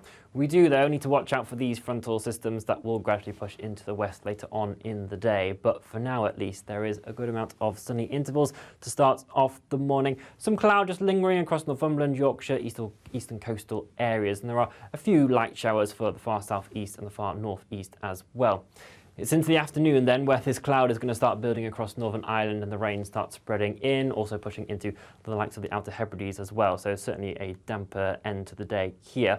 But a good amount of sunshine still persisting across many other areas, and where you do hold on to that sunshine, temperatures will be climbing to highs of 12, 14 degrees Celsius, so feeling quite pleasant. Into this evening, though, that rain is going to continue to push its way north and eastwards, turning wintry over the higher grounds of Scotland, and generally a fairly damp and soggy night to come for Northern Ireland and Northern England as well.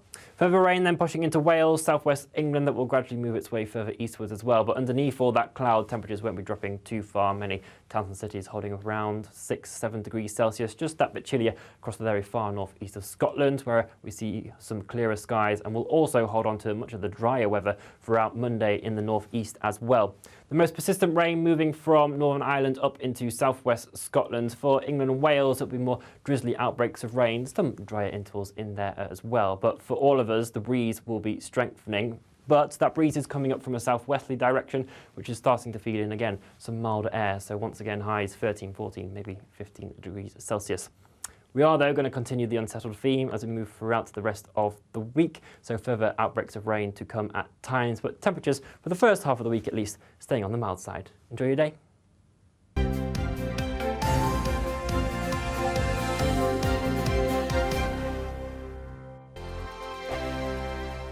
I joined GB News because I was sick and tired of not hearing my views being represented, not just mine, but so many people that I knew and spoke to. I just couldn't get my voice out there. I couldn't say anything. I couldn't do anything. Whatever the narrative was, I kind of had to follow it. GB News is there to provide a voice for those who have been ignored by the establishment media. We think different things, we've got a different style. GB News is here to be optimistic and positive about the future. It's real kind of dynamic and flowing, with the audience very much at the heart of it, like a big family.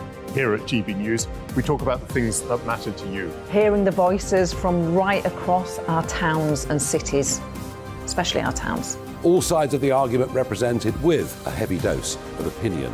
We're on a mission here to make a difference. And the GB News family really is here for you, and whatever time of day you can watch or listen. Britain's watching. Britain's watching.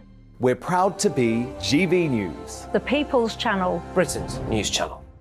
Monday to Thursday, 9 p.m. till 11 p.m. Join me, Dan Wootton. I'll bring you the sharpest takes and hottest debates. Do you not believe in prison? I don't believe in prison. I'm completely stunned. I guarantee you there'll be no spin, no bias, no censorship. I actually was personally quite offended by it. And no reason to go to bed. So I guess they've always been quite woke. That's Dan Wootton tonight on TV, radio and online. Monday to Thursday from 9 p.m. till 11 p.m. on GB News. The People's Channel, Britain's news channel. We are GB News, the People's Channel. And right across the United Kingdom. You can find us on Sky Channel 512, Virgin Media Channel 604, Freesat Channel 216, Freeview Channel 236, and YouView Channel 236. You can also take us with you on DAB Plus Radio, with the GB News app and at the website gbnews.uk. We're absolutely everywhere. Come join us on GB News, the People's Channel, Britain's news channel. Hello, I'm Michael Portillo. You can join me every Sunday on GB News. Remember to subscribe to the GB News YouTube channel and to download the GB News app to stay up to date with the latest GB News content. GB News, the People's Channel, Britain's news channel. Join me, Lawrence Fox, on GB News. Frank, fun, fearless, and sometimes serious. Much as I love a Friday night punch-up, what I really want is a battle of ideas. I want to look at things differently. I want to hear different voices and engage with your unique experiences. Every Friday at 7 p.m. on GB News. Hello, I'm Esther McVeigh. And I'm Philip Davis. Whether you're watching or listening on TV, online or on radio, we handpick the latest stories, debates and expert opinions for your weekend. So whether that's politics, news or showbiz, we've got it covered. Join us every Saturday morning at 10 o'clock on GB News. I'm Mark White. As GB News Home and Security Editor, I cover those key issues that are so important to you. Our authorities, our communities doing all they can to combat violent crime. With the public services under unbearable strain, why are we still failing to control our borders? Defence, the first priority of any government, has been continually hollowed out. Can we trust our politicians to protect the armed forces? Join me, Mark White, on GB News.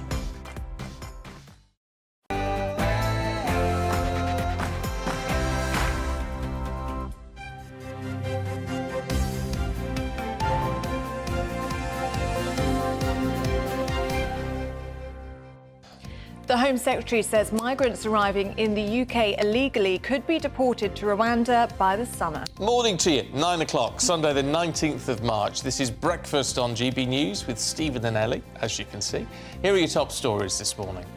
The first asylum seekers could be flown from the UK to Rwanda in the next couple of months, as the Home Secretary, Suella Braverman, confirmed there was every possibility that the government can move quickly. Scotland's First Minister says it was right for her husband, Peter Murrell, to immediately stand down as the SNP's chief executive as the party was considering a vote of no confidence in him. And happy Mother's Day. How are you celebrating? Have you already surprised your mum with a bouquet of flowers or a cup of tea in bed? Or, like me, have you got your mum a jumper and then told her about it on national television? Let us know what you're doing and how you're spending the day. GB Views at gbnews.uk, or you can tweet us at GB News. That was a mistake.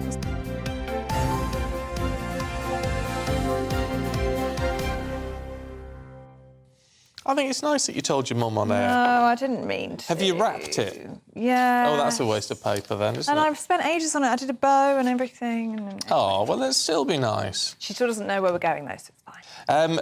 It could be worse for your mum, because Denise says, I'm a keen gardener with a birthday at the beginning of March, closely followed by Mother's Day. Yeah, my mum's birthday was on the 10th of March, so it's always straight after. Forget the chocolates and flowers, she says. I'm being taken to my local garden centre today to get farmyard manure and compost. Oh, I'm not. Oh, I think you should get chocolates and flowers on Mother's Day, There's Denise. a word for a present like that, Denise. I'm not going to It's say early it for on. us to say I'm it. not going to say it on telly. What about Val? Yes, Val is also off into the garden straight after the show to plant her Trillium erectum, which is a wake robin, we're being told.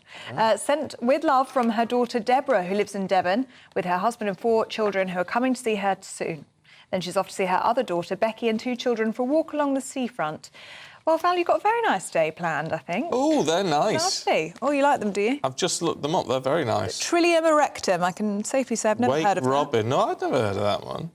But they're very nice, liking Yeah, them. A it's nice sort of like, lovely red flower on them. that. Red triangular flower. It looks like, yeah, very interesting. Oh, and here we go. Ron, though. Ron, you're a cynic.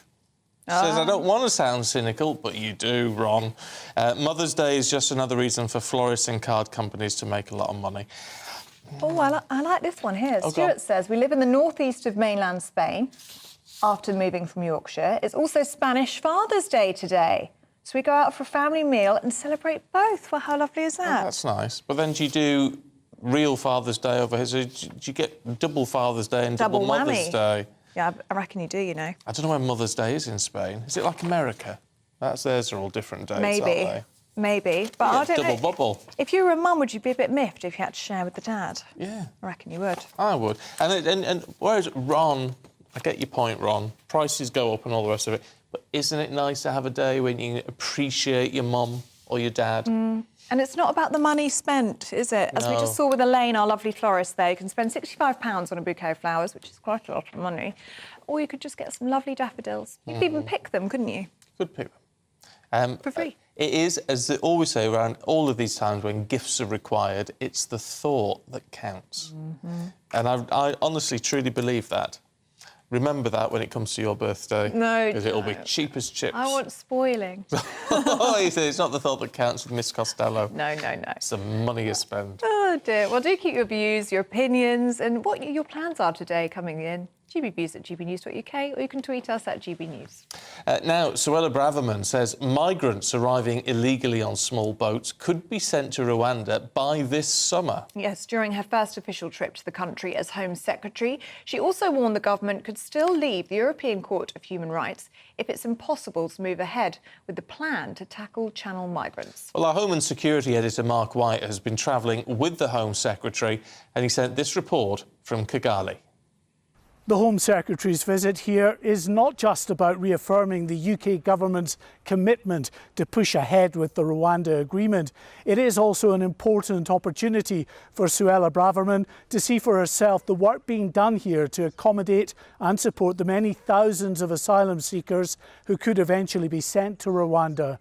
In the hills above the capital, the Home Secretary was shown around a new development which will eventually house up to 15,000 people, some of them asylum seekers, living alongside the local population.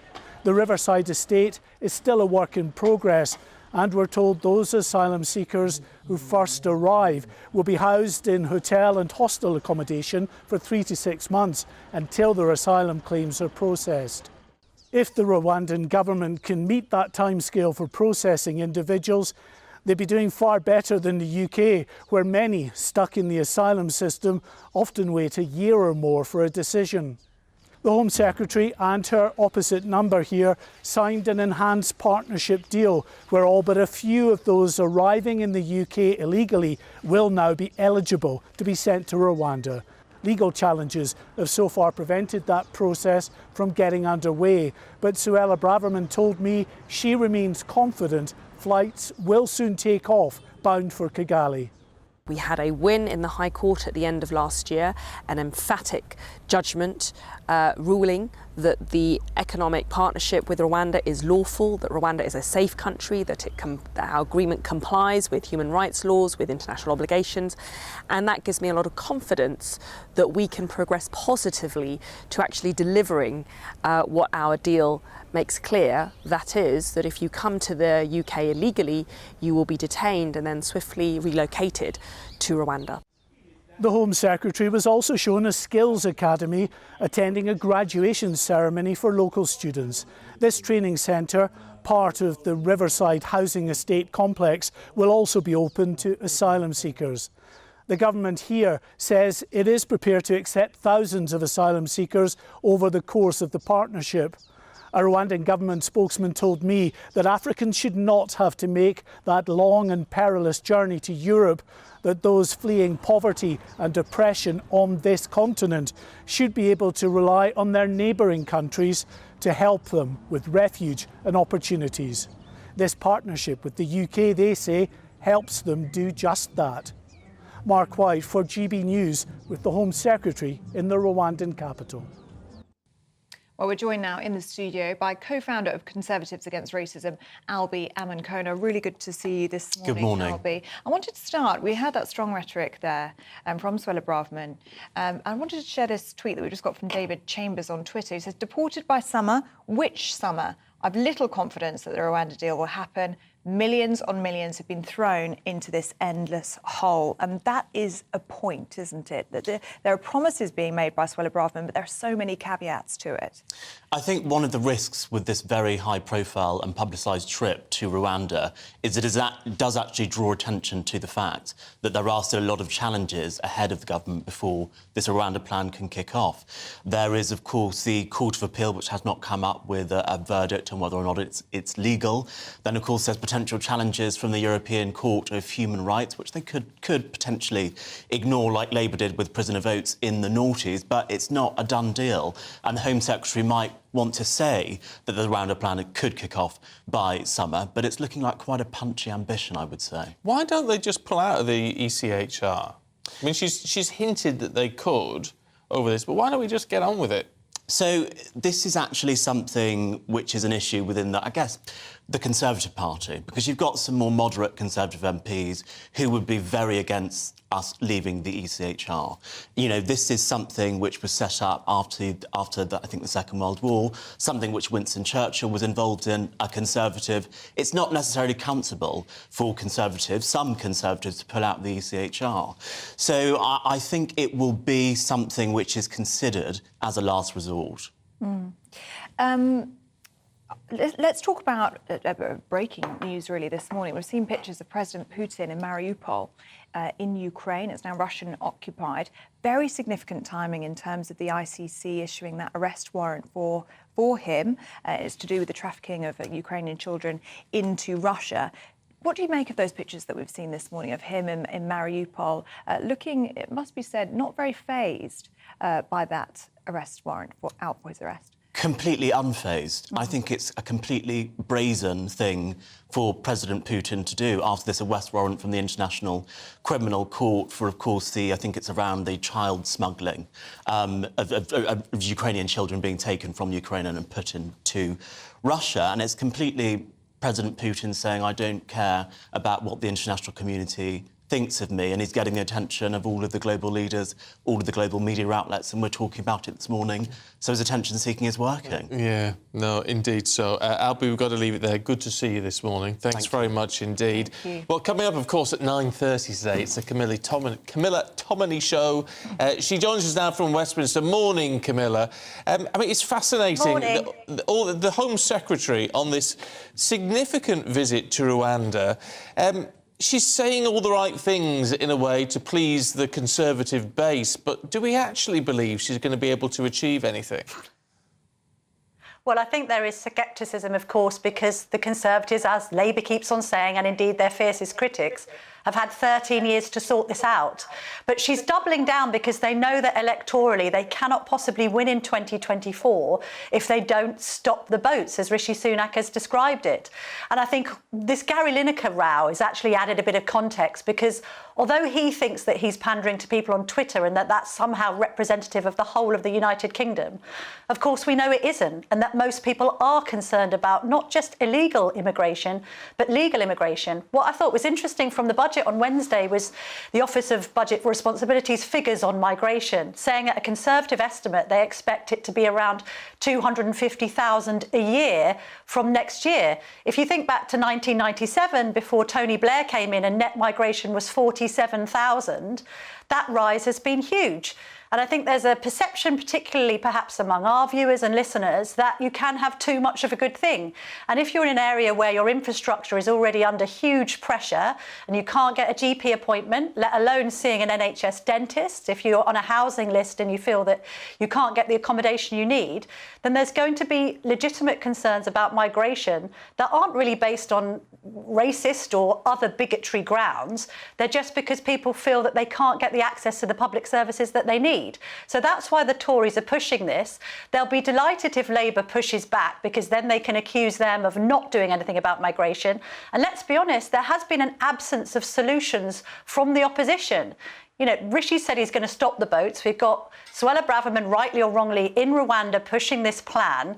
At least it is a solution to the problem, whereas I shall ask this of Lisa Nandy later. She's coming on the show. What are Labour's answers? If it isn't to use Rwanda in the way that the government have, what are they going to do about it?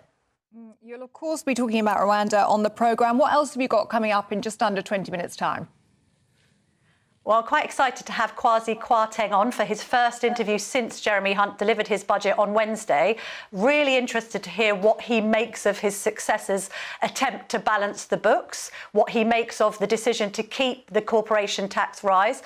Of course, I'll also be asking Kwasi to be reflective of his own brief time at the Treasury, how his mini-budget imploded, his relationship now with Liz Truss these few months on, now that the dust has settled. So it's going to be a really scintillating 20 minutes of television that I urge everyone to stay tuned for. Yeah, that's going to be quite something to watch. Camilla, thank you very much indeed. We'll see you at 9:30.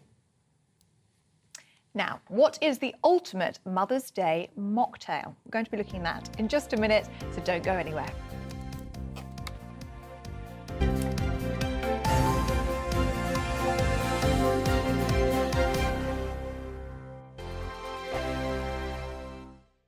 First and foremost, I am a GB News fan, and I was before I was working here. Just love the fact that we're asking the questions that a lot of establishment media won't ask. With a bit of a twist, we not only want to inform you, but we want to keep you entertained. It's worth the drive because you get in and the team's all ready and waiting, they're itching to go, and it's a proper little family. GB News is the People's Channel. It's the audience that makes the programme sing. We're giving our viewers and our listeners a voice. I see the thousands of your letters, tweets, emails, you name it, coming in. Britain is broken.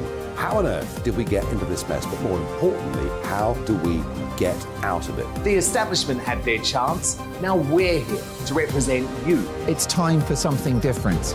It's time for GB News. I'm very patriotic. I believe in Britain. Our best days lie ahead. Britain's watching. Britain's watching. Join us here on GB News. The People's Channel. Britain's news channel.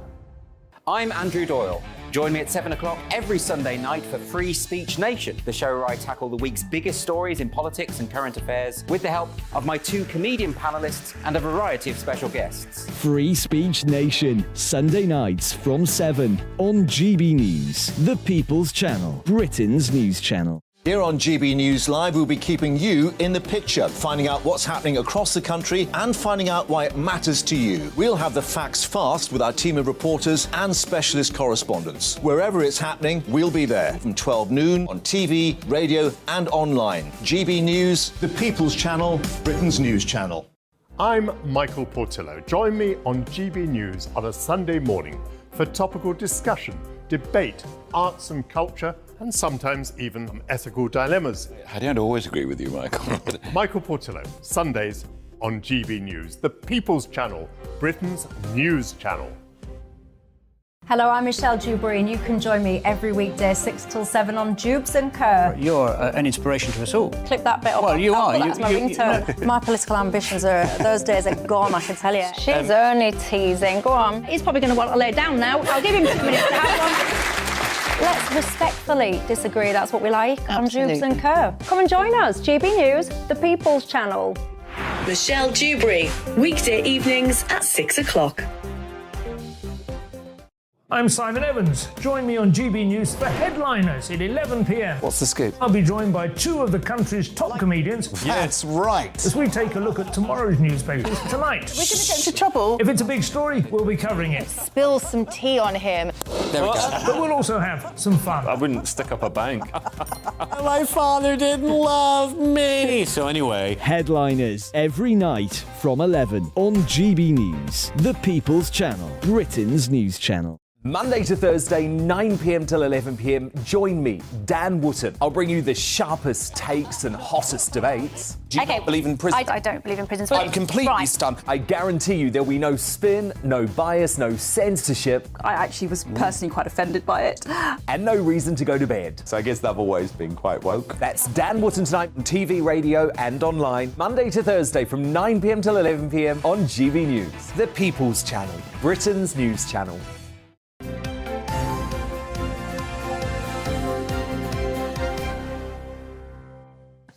9:17, good morning to you, watching and listening to Breakfast with Stephen and Ellie. Now, from Bucks Fizz to Bellinis, there are plenty of reasons to pop a cork to celebrate Mother's Day. But what about a good old mocktail that your mum can drink while having brunch with the kids. Now, this morning, we're joined by drinks writer Helena Nicklin, who is here to tell us more about the cheapest and most cheerful mocktail recipes for Mothering Sunday. Helena, good morning to you. And you've got the lovely display in front of you. So what have you got for us this morning? Well, I thought I'd do a twist on a Bellini or a Bucks Fizz, but something that is non-alcoholic because it's a little early in the morning. I thought that might be a bit crazy. But you could also always substitute the sparkling water for something else a bit later in the day. Fabulous. And these are things that generally people might find in their kitchens. So it's quite an easy thing to make. Yeah, it's really easy. It's cloudy apple juice, elderflower cordial, and a bit of mint and sparkling water. Lovely. So you're going to demonstrate how we make this? Yes, well, it's pretty simple, actually. Really, you just want about 75 millilitres of elderflower cordial, and a litre of cloudy apple juice. Literally stick it in a glass. You don't even... You could just put it in a jug, you could put it straight into the glass if you wanted. Give it a good stir. It's a fancy stick you've got there to stir with. Yes. Does that make a difference? It does to me. I feel much more like a professional. You look very fancy over there, yeah.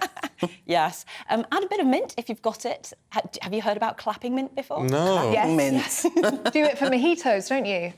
You have to just get a good wakes slap. up the flavour. Yeah. Does it really? It is a bit, yeah. And it's fun. Bit of theatre as well. It's really, it's as simple as that. And you would just pour about half the juice in and top it up with fizz. Oh, lovely. And the fizz in this case, because we are doing a mocktail this morning, would be sparkling water. It is sparkling water today, absolutely. And it does work the same way as champagne, just add some bubbles. Exactly. I mean, I think a Bellini or a Bucks Fizz, if you're going boozy, is a very good choice. And a version of that, if you're going without any alcohol, is brilliant. It's especially good at this time of the morning, isn't it? It's so refreshing. It is. Do different kinds of mocktails suit different kinds of drinkers? Do you need to have a particular character to enjoy a mocktail like this, like sassy or something? You could always match your personality to drinks. I do that all the time, actually. I love it, but it kind of depends on the time of the day as well. In the morning. Something. It's true. This is lighter like this. Yeah. But then in the evening, you might want something with a bit more bitterness that might feel a bit more like a Negroni that isn't a Negroni. Yes, Mother Root is a lovely non-alcoholic spirit that does that job very well as well.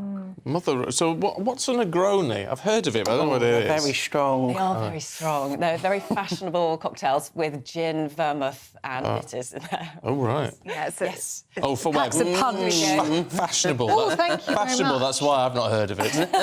There you go. I'm not known for my fashion. So what do we call this, Helena? Remind us. This is the apple and elderflower spritz. Oh, well, cheers. Oh, that's for me. That's for you, because it's unfortunately because it's got a lot of juice in it and things. I can't drink it. Because it sets the blood sugars, so I have to avoid. Happy Mother's Day. Give us some sparkling water here. Happy Mother's Day to all you mums out there. Happy Mother's Day. Yeah. Hope you're having a lovely day. Grab me water for go me on. then, with a bit of clapped mint. Slapped. There you go. I can really taste the mint. Slapped. I can taste the mint. It's lovely. I've put a twist of lime in here. Actually. Oh, that is really good. Lime just to raise the acidity a bit, so it's a bit fresh. Do you think we're getting more adventurous with our cocktails now? Because they used to be just even when I was young, it was like something that was unheard of to have a cocktail. It was like a very, very fancy thing. Definitely, it was all about lockdown. You know, we're all mixologists in our own houses now because we couldn't go out, and actually that has completely changed the drinking scene. It was dangerous, though. I mean, I was pouring what I thought were singles, and they were probably quadruples. I mean, it was a dangerous time in that department. It was a very dangerous time because I normally go out to tastings as well, and the tastings came to me. So, all right, I had to be very careful. Yes. There has been that move, though, hasn't there, towards sobriety, and there's that term, is that sober curious. There are lots of people who are just trying to go drink-free a few days a week. Yes, there are. In fact, in every generation as well. I think mine is particularly dangerous because we were brought up with that kind of ladette culture. But definitely younger people seem to be drinking less and they're switching. That's the thing now. So if they have a drink, they might have 2 non-alcoholic drinks after that as well, just to make sure that everything's a little bit more moderate, which is a great idea, really. It is a great idea. Look, thank you very much indeed. Yeah, cheers. Really Thanks, appreciate it. Because Stephanie popped in for a drink like she does. No, it's the right time. We better catch up with her a little bit of showbiz for This you. feels so glitzy. It is very Can I have this glitzy. every week? Yes, Can I you come can. here? But only if you're going to talk about Taylor Swift. Yes, Taylor Swift. The Swifties were out in full force in Arizona. It's been 5 years since Taylor Swift has taken to the stage, and she's come back with her Eras tour. And now she's taken us down memory lane. We're talking about, she's done about 17 years of music, clocked up 17 years in the industry, and she's had 10 albums. Wow. And I'm sure, as a fellow Swiftie like Ellie, there's just so many songs that fans have just been waiting for her to perform and come on stage. But it was, with any kind of concert, it's been all about the fashion. She spent up to £50,000 on her wardrobe. There's 12 outfits which people have been talking about, and it's just amazing. So I think we've got a few pictures coming up. We have this dress here that she had wearing Alberta Ferretti. We'll try and get that up for you. Yeah. Oh, is that it? Yeah, so Oh, wow. That is it's amazing, this long, flowy mauve dress. And then also, she's been wearing a lot of bodysuits during this tour. And there was one that she had by Oscar de la Renta, which took 317 hours to create. And it features 5,300 crystals, which were all handmade onto it. Oh, wow. Absolutely. Well, that's got a scratch when you put it on. And it was an epic performance, wasn't it? 3 hours long. 3 hours, 44 songs. And, you know, in it, she's talking about her exes a lot, and she's had many exes, including Harry Styles, Calvin Harris. But in it, she talks about, you know, she just wants to feel empowered, and she just wants to take her fans on this journey with her. Well, at least the journey is ongoing. Stephanie, thank you very much indeed. Helena, thank you for the mocktails this morning. That is it from us. But don't go anywhere, because Camilla Tominey is up in just a moment. Hello there, very good morning to you. I'm Jonathan Vaughtry here with your latest weather update from the Met Office. Pretty much all of us are getting off to a fine and dry start to Sunday, and that is all thanks to a ridge of high pressure that is building in across the UK and helping to settle things down. We do, though, need to watch out for these frontal systems that will gradually push into the west later on in the day. But for now, at least, there is a good amount of sunny intervals to start off the morning. Some cloud just lingering across Northumberland, Yorkshire, eastern coastal areas, and there are a few light showers for the far southeast and the far northeast as well. It's into the afternoon then where this cloud is going to start building across Northern Ireland and the rain starts spreading in, also pushing into the likes of the Outer Hebrides as well. So certainly a damper end to the day here. But a good amount of sunshine still persisting across many other areas, and where you do hold on to that sunshine, temperatures will be climbing to highs of 12, 14 degrees Celsius, so feeling quite pleasant. Into this evening, though, that rain is going to continue to push its way north and eastwards, turning wintry over the higher grounds of Scotland, and generally a fairly damp and soggy night to come for Northern Ireland and Northern England as well.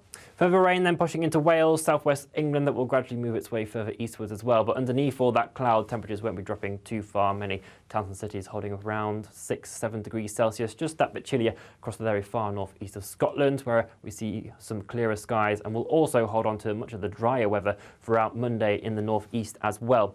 The most persistent rain moving from Northern Ireland up into southwest Scotland. For England and Wales, it'll be more drizzly outbreaks of rain, some drier intervals in there as well. But for all of us, the breeze will be strengthening. But that breeze is coming up from a southwesterly direction, which is starting to feed in again some milder air. So once again, highs 13, 14, maybe 15 degrees Celsius. We are, though, going to continue the unsettled theme as we move throughout the rest of the week. So further outbreaks of rain to come at times, but temperatures for the first half of the week at least staying on the mild side. Enjoy your day. I'm Michael Portillo. Join me on GB News on a Sunday morning for topical discussion, debate, arts and culture, and sometimes even ethical dilemmas. I don't always agree with you, Michael. Michael Portillo, Sundays on GB News, the People's Channel, Britain's news channel.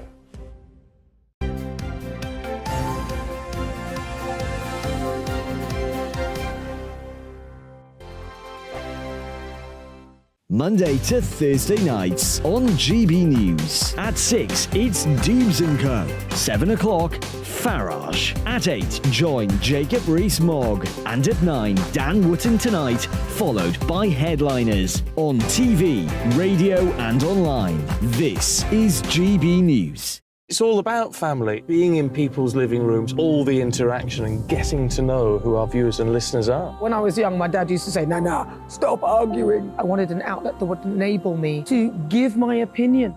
People are going through a really hard time right now, and I know that you don't feel like you're being listened to by the establishment. I came to GB News because it's the people's channel, and I want the audience to have their say on the events of the day. We're dynamic. We do something different. Democracy shows that the wisdom of the nation is in its people. I get to travel to find out what the story is from a personal perspective. The British people aren't fools. We know when we're not being told the full story. We've got to work out how Britain moves forward from this. Is the best country in the world. The establishment had their chance. Now we're here to represent your views. Britain's watching. Britain's watching. Britain's watching. We're proud to be GB News. The People's Channel. Britain's news channel. Westminster is going around in ever-decreasing circles, followed by the media. Britain is broken. How on earth did we get into this mess? But more importantly, how do we get out of it? Join me at 7 p.m, Mondays to Thursdays on Farage, here on GB News. We will have open, rational debate. We've got to work out how Britain moves forward from this. Join us here on GB News